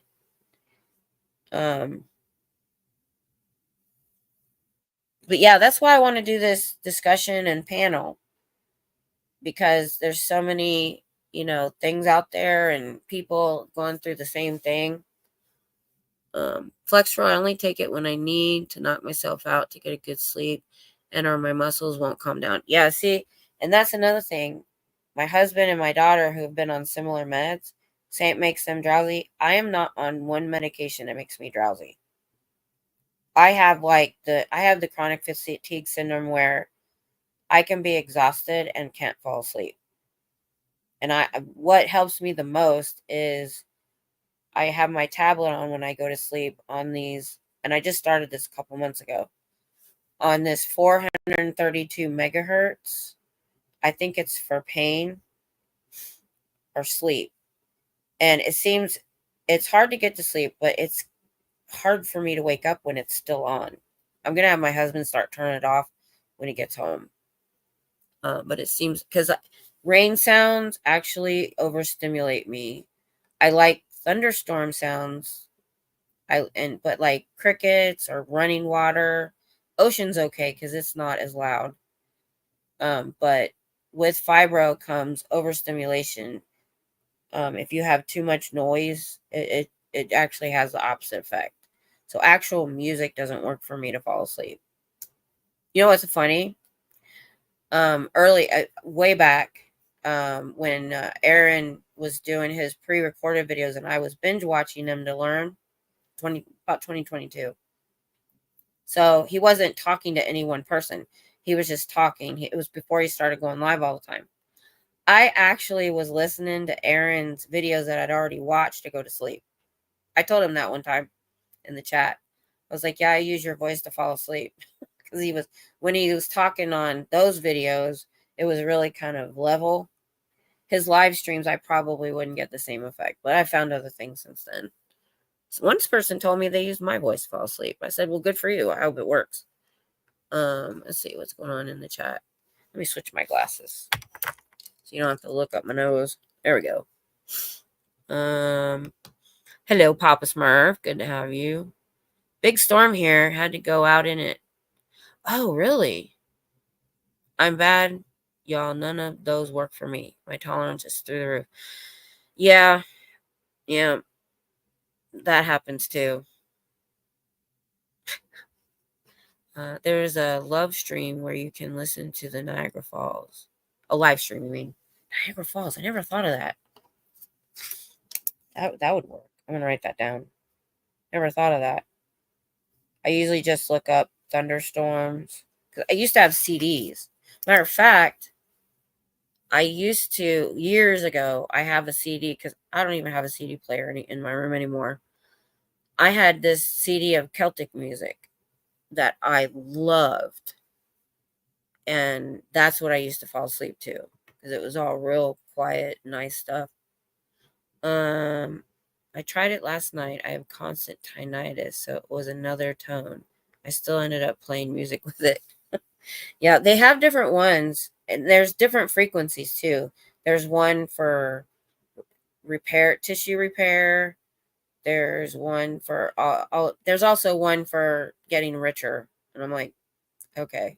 But I found actually that, and even in the 432, some of them will be at a higher tone because it's waves or a megahertz. I don't like that one. I want the lower tone. So I've had to play around even with it to find one I really, really like. Yeah, I knew what you meant, Marco.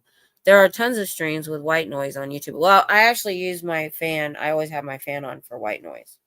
I need a little bit extra if I have something that I'm listening to. Sometimes, lately I've also, my tummy.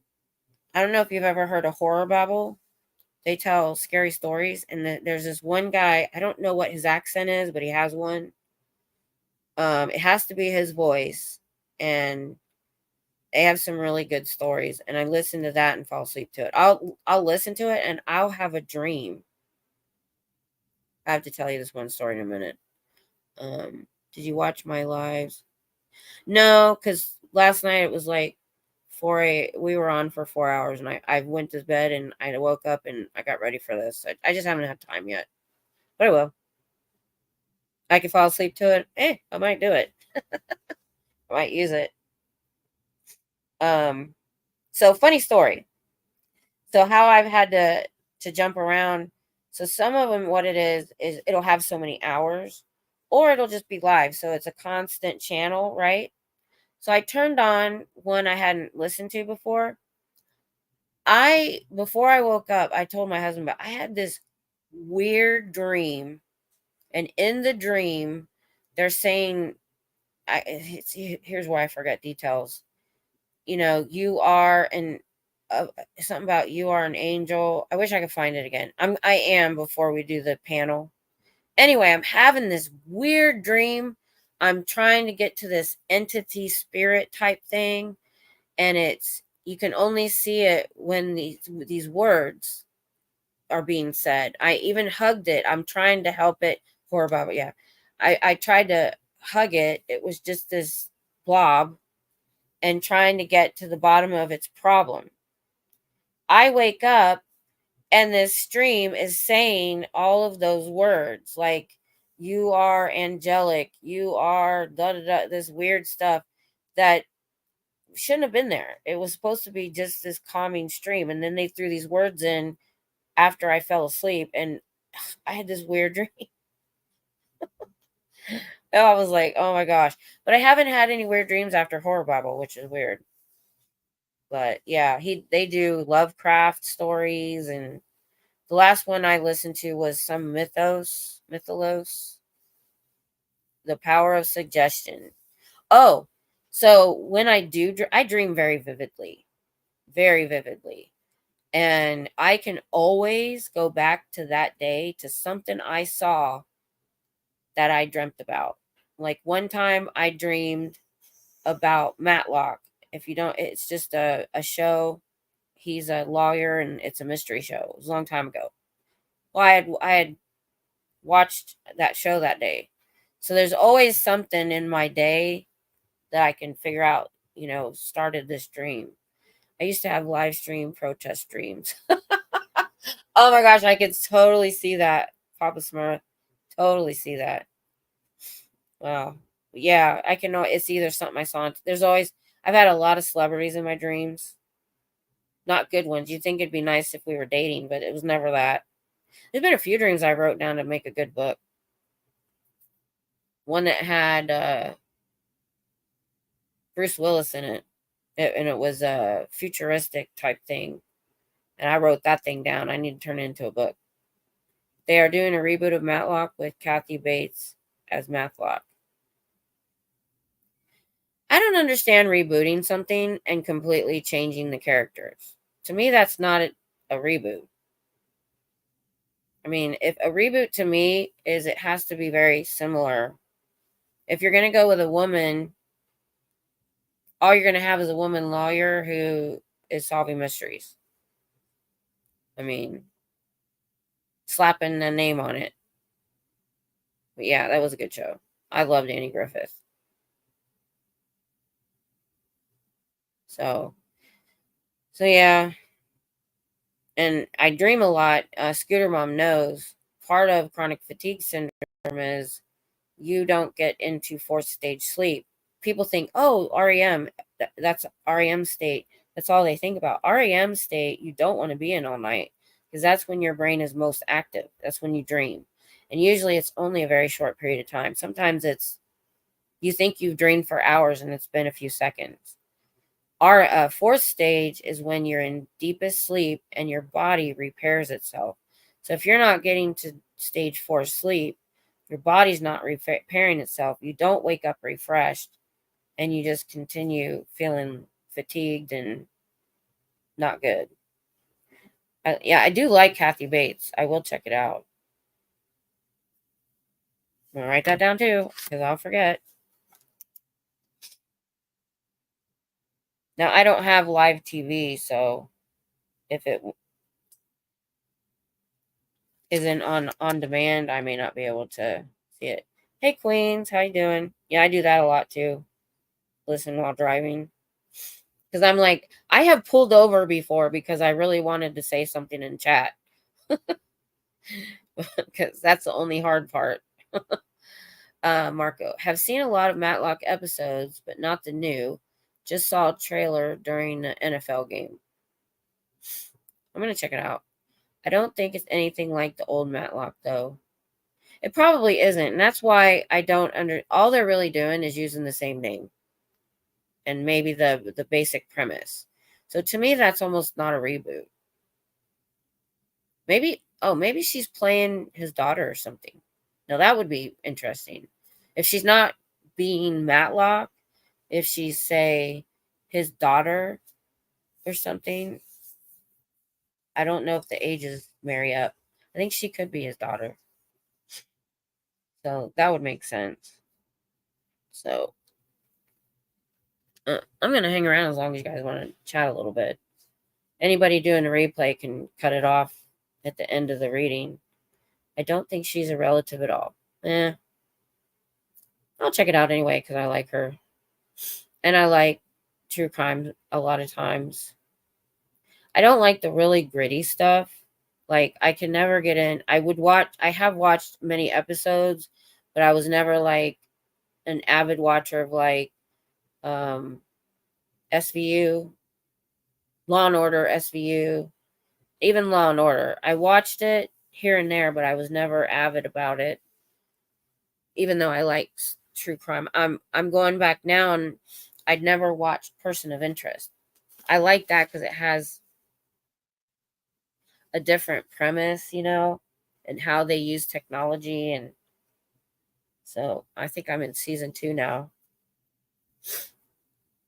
I used to watch, before I got into Scientology, I was watching mostly all true crime. And I've had to let that go. I just don't have the time anymore. Nose is running, and I took Zyrtec. See, even Zyrtec doesn't make me tired, but my husband called me last night or this morning, and he said, now I know for sure it's the Zyrtec, because he didn't take it for a week, and he was fine when he left work, and he could come home. When he takes Zyrtec, he gets off work at 6 a.m., and it's an hour drive. He is so exhausted, he has to take a nap in the car, which he did this morning. And he says, now I know for sure it's, even though he took the Zyrtec at like 7 or 8 p.m. before he went to work, it's affecting him at 6 a.m. still. So, but his allergies are so bad, he's like, well, do I want bad allergies or do I want to be super tired? Yeah, the Law and Orders have a good, I like them because it goes from crime, arrest, investigation, court. And I like that. There's so many true crime things I've found out about that I've had to go back and look up, well, what happened when they went to court. I only knew about the crime and the arrest. SVU has gotten really bad, in my opinion, after season 15. It's probably gone on too long.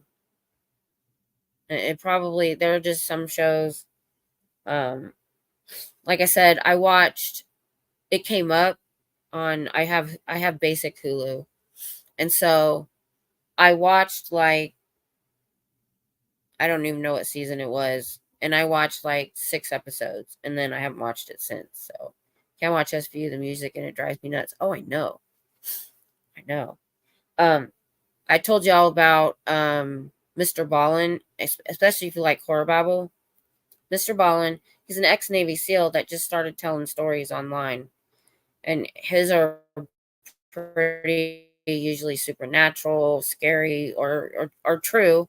A lot of them are true. And he just tells the story.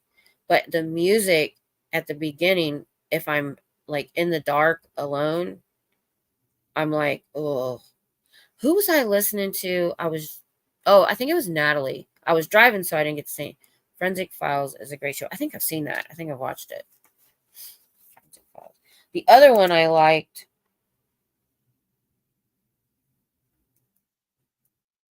was called, what was it called? The premise was, it was just true crime cases, but it was like,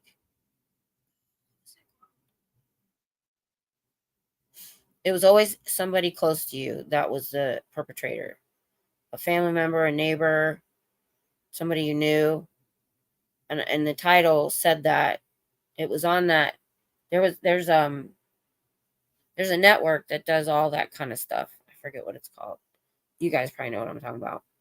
If I find it, I'll let you guys know later. But I liked it because it would go through the whole investigation, and they might have this suspect, and they might have this suspect. And so I always try to guess who it might be. And sometimes 20 years later, it'll come back around to the person that they eliminated, and it was really that person. And you're just like, dang. If I remember the name of it, I'll put it on my community tab. Actually, I don't want to put too much in my community tab. I'll put it in the comments of this video. I'm going to go figure out what that was. So I like those kind of shows too that kind of reenact it. Oh, there was one, it was an ex-cop, and he was going over his case files. It was like 3 or 4 seasons. You guys probably know who I'm talking about. See what I mean? I cannot remember names. Forget what it was called. That one was really good because he narrated it in his own voice, and it was all he was a major crimes or homicide. I think it was something homicide case files. And so they had a guy that played him when he was younger, and they reenacted it, and he was from Colorado Springs. So all these crimes happened around Colorado Springs, and you're just like, and I know there's a military base, there's an army base near there because I know a lot of people that have been there, and I'm just like, all that happened in that one city. He has like over 200 cases. I'm like, wow, that's scary. And I found out working in crime records at a police station, and especially on on the army base because it was federal. There was so much that happened that no one ever knew about. The news only is on for 30 minutes, and half of it is sports and weather. So they're going to pick the top 2% of anything that's going on and put it on the news. You're not going to hear everything. I did reports on things that was never on the news and should have been to warn people. And I was so upset that they hadn't put this out. I don't know how to say it in a vague enough way that I can't get in trouble, but I was very upset. All I can say is it involved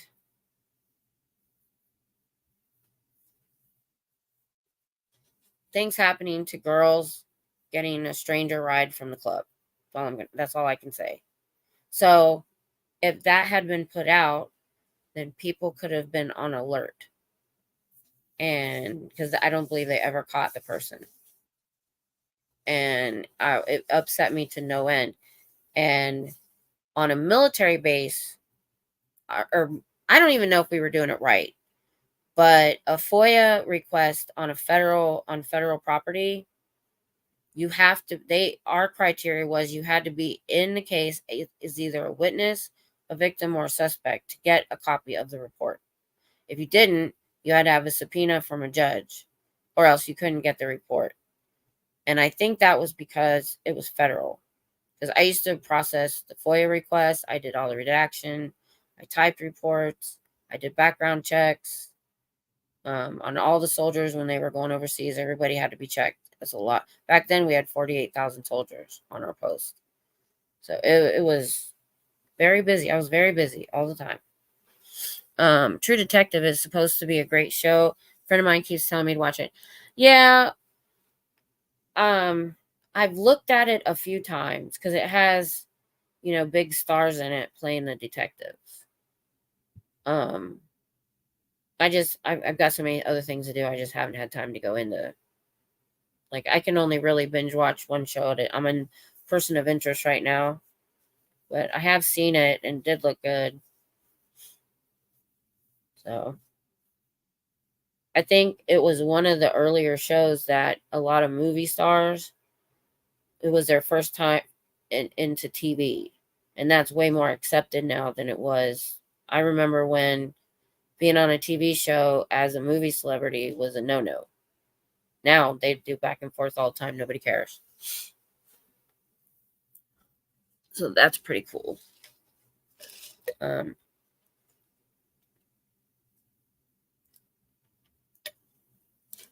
wish I could. You know what? Where's my phone? Since y'all are sitting here with me, I'm going to look up that show.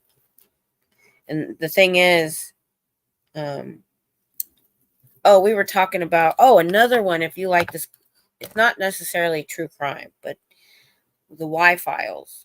He will go over like government things, and he'll tell you the whole conspiracy theory, but then at the end, he will debunk things that couldn't be proven or was proven to be false. So you get into this story about Area 51, DARPA, some aliens. It's not all that, but he does other things too. And then at the end, he debunked some of it. And he said, but there are some he couldn't debunk. Or Babylon Berlin, but I'm not sure if there's an English dub version of it with subtitles. Oh, there was a show out of Germany I watched. Krakow something. Was it Krakow? Oh, it was dubbed and I watched it. It was great. But it was a long time ago, and see, this is where I forget. I have rewatched anime. I've watched so much anime that I'm rewatching one I know I've already seen, but I can't remember any of it. That's the problem with my memory now. It used to be I never read a book twice because I could remember it all. I didn't like watching movies more than once because I could remember it all. Now I can watch a movie by myself, the next day watch it with my husband and not remember how it ended. That's why I don't read as much as I used to. So because I have so much time, I did have so much time to binge watch everything.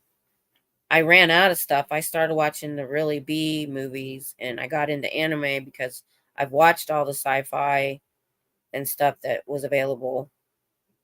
And so I've watched so much, there's not much left. So I don't mind as long as it's dubbed. I like Korean stuff, Japanese stuff, anywhere. If it's a good show, I'll watch it, but I cannot read subtitles. I can't watch and read subtitles at the same time. Not sure if I hear of that show. Let me look it up. I want to say it might have been Supernatural.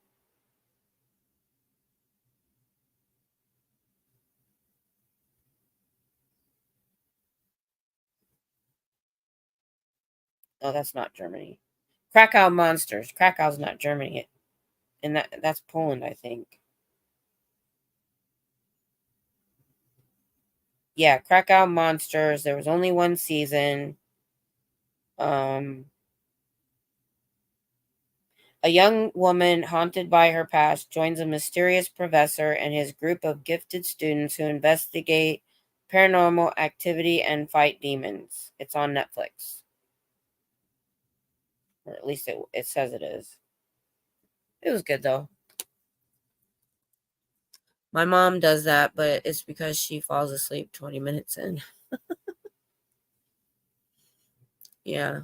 Yeah, I was gonna try to find that show because it's an older show and it's on demand. See, true. I love Google now. I hate to say it. True crime show about suspects close to the victim.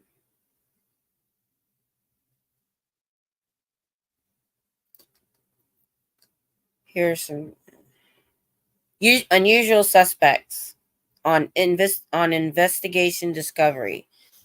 I think that's the Discovery Channel. Unusual Suspects. The Investigation Discovery documentary series highlights some of the most difficult cases in law enforcement history, including the investigations that led to the arrest of the culprits. And so it's unusual suspects. So it's always somebody, or it's usually somebody. It's not always somebody that the person knows, but there were a couple where it was like the TV repairman or somebody that stalked that person or something like that. So I remember one of them, it was an older couple. Somebody broke in, robbed them, and unalived her. And it ended up being somebody you would never expect. It was just, it usually always surprised me, which I usually figure things out pretty quick. Once I figure out the technology, I want to do true crime from the perspective of genealogy and distant criminal relatives. I have a ton of them. Oh, yeah, I've seen that lately. They're finding the suspect through because okay, so your DNA has to be in the database. What's happening is they're having crimes and they have DNA, but it doesn't match anybody. So what they've done is they're going into the DNA, bank or ancestry dot whatever, however they're able to do that through law enforcement. They're matching the DNA to a family member and then finding the subject that way, getting a close relative like a sister or a mother, brother. And so then they're like, oh, and then they can get that person's DNA, match it to what they already have, and then they find the suspect, which I think is awesome. I know there are people that don't want the government to have our DNA. I was in the military, it's already there. But there are so many good ways to use it that I think, it can be important. It does sound really interesting. Shows based on true stories are great, like Independence Day and The Walking Dead.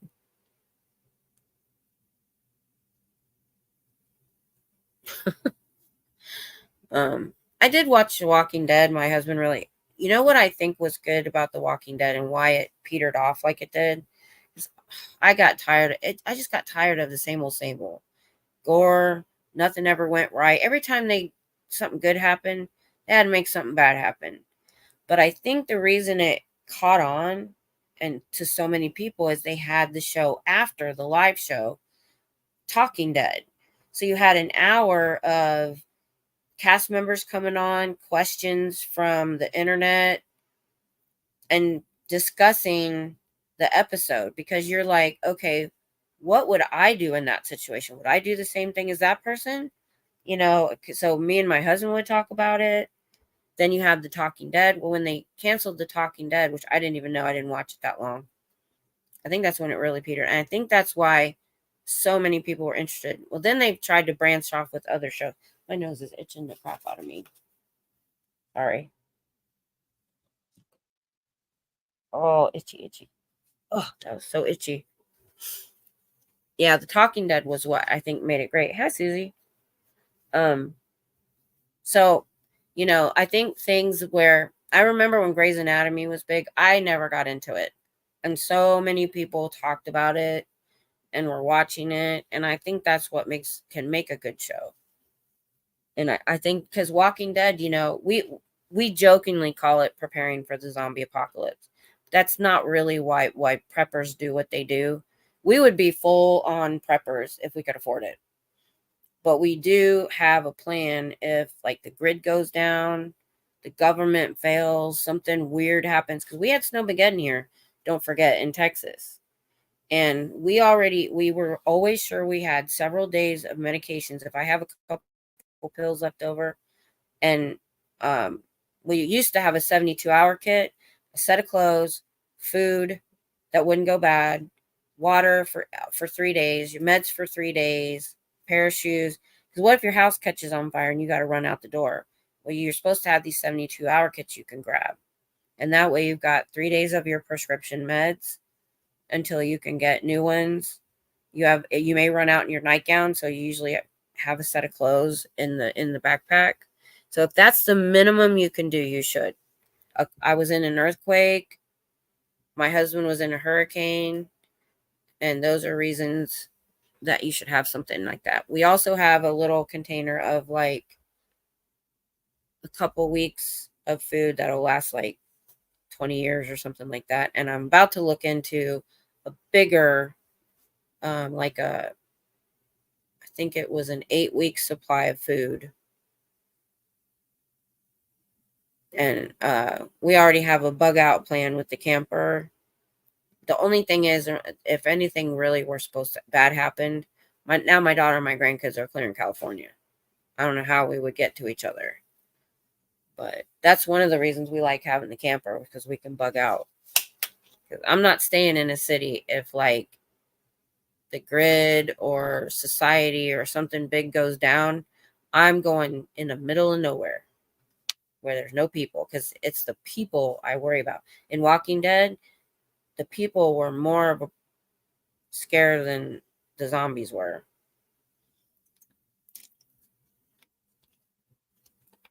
We're just chatting about true crime TV shows. But I should probably go here soon. Like I got several really good ideas out of it talking to you guys. That's why I like doing it. I got the Niagara Falls Sleep Sound, the new Matlock, the Forensic Files. So I always get some really neat ideas from you guys.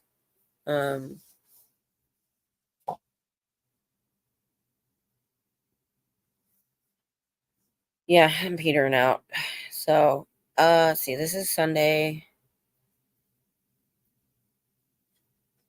Oh, I'm getting my crown and my tooth extracted tomorrow. And Wednesday, I have to take my other two dogs to the vet and take Daisy back. So hopefully, and I said I wanted to be there Tuesdays at 5 because they have that purification program introduction sign. It's Tuesdays at 5. Actually, I want to be there before 5 in case. I didn't see anybody go in. I really don't think there's too many people, even students, that are going to want to waste their time on something like that. But I still want to be there just in case I see somebody go in. Have you listened to the Crime Junkies podcast? No, I haven't. Actually, the couple of true crime I watched were actually British. And there were a couple others. But I've heard of them though. Crime Junkies. I've heard that. I'll check it out. Like I said, right now though, with SPTV, I don't have a ton of time like I used to watch them. This was all stuff I watched 2 years ago. So I will check it out though. It sounds pretty good. I was saying before you came on, Susie, Unusual Suspects is a show that I liked because of the fact that it was an unusual. It was usually somebody close and usually somebody you didn't expect. And it would show the crime and all the investigation, even if it took 20 years. And then it would circle back around to a suspect that you would never expect. I think I've watched them all because it's an older show, so there's not any new ones for me. I'm actually watching Person of Interest right now because I like how they get into the premise of the show. If you haven't seen it, the premise is this really genius guy made a machine that could predict crime or events, and it would spit out a social security number. The thing was, or it would, oh no, not on, it wouldn't do that. It would figure out if a large scale, like, terrorist event was going to occur. And he built it and gave it to, like, the CIA or some, whoever, NSA.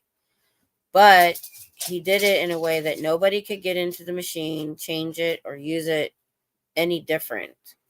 But he was also getting information of irrelevant crimes. In other words, a single crime to a single person.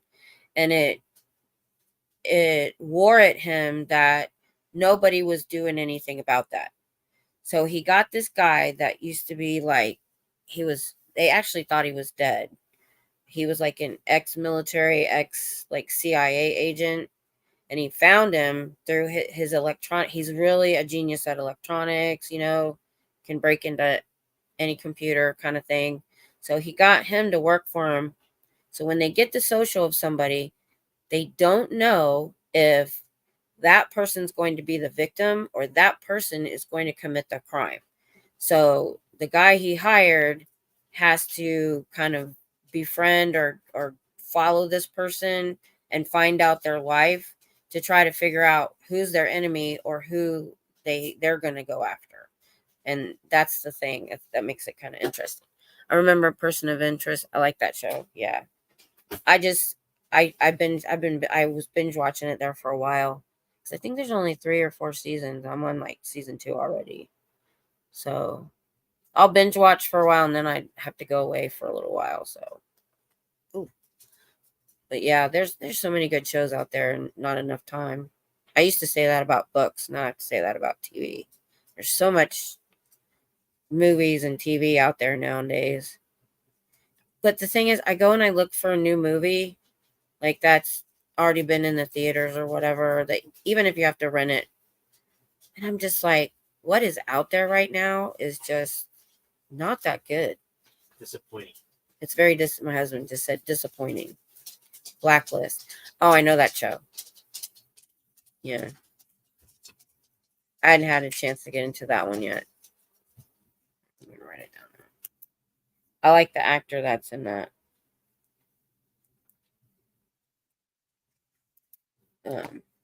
Oh yeah, I watched Twin Peaks. I remember the original Twin Peaks. Yep. I watched that. Yeah. Every time that one guy that was in it, he was kind of a bad guy, is in like something else. Most of the time he's another bad guy.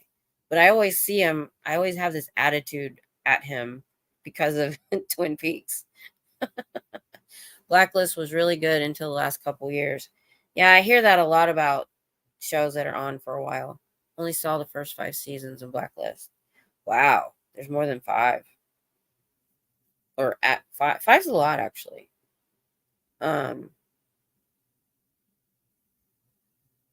But there are some shows that I've watched that, like Eureka. I just finished rewatching the whole thing for the 3rd time. I like that show that much, and it just ended. And I found out, I finally looked it up why. It was so expensive to produce at that time. At the time it was on, it was a lot of CGI and a big, nice set. It was filmed in Canada, actually. And it was supposed to be a town full of geniuses and things would go wrong. And they had like spaceships and they had rockets and they had robots. And there was so much CGI that it just got too expensive to produce. The original Burn Notice was great. Oh, there's a second Burn Notice? I know. I really liked the first Burn Notice. I was so glad to see Sam, the guy that played Sam, Bruce Campbell in it, because nobody took him seriously for a long time. He was really good in that show. The Americans was too. Man, I do want to. That one's one I've had in the back of my mind to want to watch. Spies in America. That's a pretty cool show. I like the actors that are in it. They're working on bringing it back. Which one? Burn Notice or Americans? I heard good things about Ozark too, and I like the actor in it. So that's one that's kind of on my list. I have things on my list I need to get to. I think I have that in my watch list. Burn Notice. I know that was it was funny and serious at the same time, and that's why it was really good. I didn't finish it though. I need to go back and finish it. Yeah, that was a good show. I hear about see, I don't get into the really intense or gritty ones. Like I never got into Breaking Bad. It's just so Ozark, it's on my list, but it's something I keep putting off because I'm not sure if I'm into it. Oh, it's funny. White Collar, I love that show. I just was watching, I went through my shorts for about 5 minutes. I give myself a time limit watching shorts. Because if you don't, you get addicted. And a White Collar episode clip went by and I was like, man, I miss that show. That was a good show. Are they going to bring it back with the same actors? Because they could. Because the one guy that was the thief, he still looks pretty good. Breaking Bad, the show about the meth cooking baker. Yeah, I couldn't get into that one. It was a little bit too gritty for me. Yeah, I actually even watch kids shows, kids series. If it's a good show and I like things like they're on a quest or they find something supernatural or something like that, I'll watch it. I watch a lot of animation and a lot of anime now. I think some of the same actors, but some new ones. That would be fun. Gotta switch again. Breaking Bad is very good, including Better Call Saul. I know Better Call Saul looks good. You really should watch that. The thing is, I want to watch these with my husband, and I literally have like maybe one night a week that we can sit down together because he's either asleep all day, he gets up, he leaves. So his night's off. And if I want to really watch something with him, I have to stay up super late because he slept during the day. And so then my schedule's all off. So I have all these things I don't watch because I want to watch them with him. And Better Call Saul is one of them.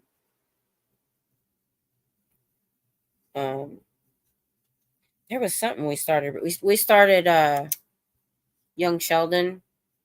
Forgot about it. Haven't watched it in forever.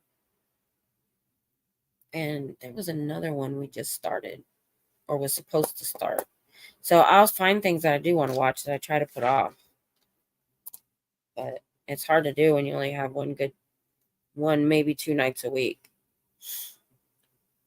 Well, I think I need to go in a minute. 4 older shows. 6 Feet Under was fantastic. I like that show. It did not stay on long enough.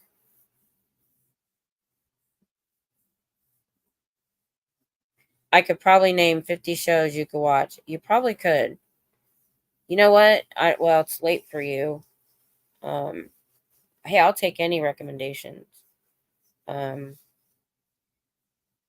if you think of some, just put them in the comments of this video, or maybe I'll do something. That's what I'm trying to make. I tried to make a Facebook page for my channel, and then I tried a group you could join so we could all talk somewhere offline and not just in the chat. And it somehow the links didn't work, and I never went back and fixed it. I need to do that. Oh, me too, Cricket. Oh, I've seen Reacher and Fallout. Those are great. Fallout was amazing. I'm waiting on the next season to come out. And I still need to finish Supernatural. Yeah, I'm in season 10, I think. You know what? I think I might watch that today. I'm kind of in the mood. After you sent me that email with the band. So there, if you don't know, there's a band of the actors and I think some behind the camera people with Supernatural because Jensen Ackles sings and so does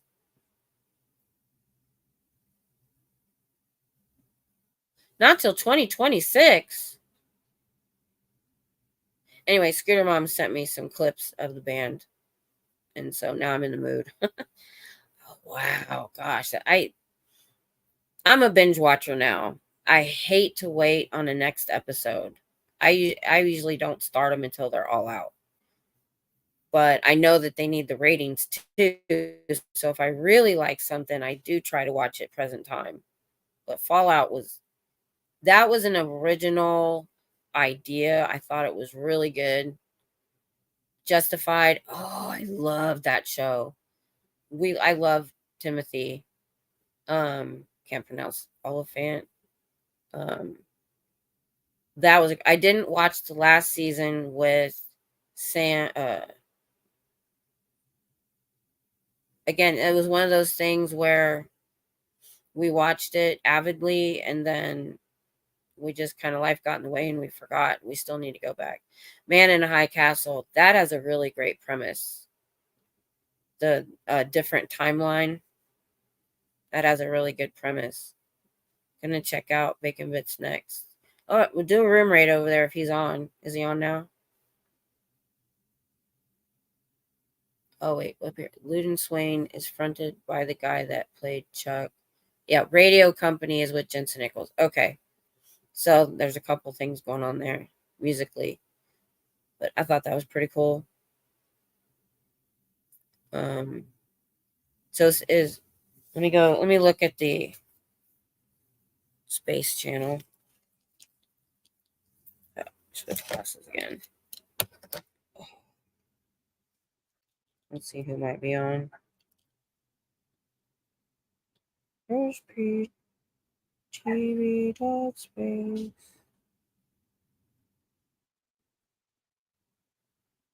Let's see who's live right now. Oh, Oh, I'm on there. I've never looked before. Relatable Reese is on. Literally Surge is on. And Chi Chicana is on right now. So if you guys want to do a room raid to those three, you can go on over. Okay, good. And see, sometimes that's not up to date. He may be on and it's not showing. I've noticed that. So, all right, you guys. Well, thanks for hanging out. It was a nice conversation. It's kind of nice to get away from the Dianetics for a little while. Like I said, I'll probably, unless something gets in my way, which Tuesday around 5-ish or before that, I'm going to try to be at the org to make sure nobody's going into that seminar. So maybe I'll see you guys then. If not, next week, Dianetics. I'll put it out there. And thanks for the chat. Have a great week. Bye, y'all.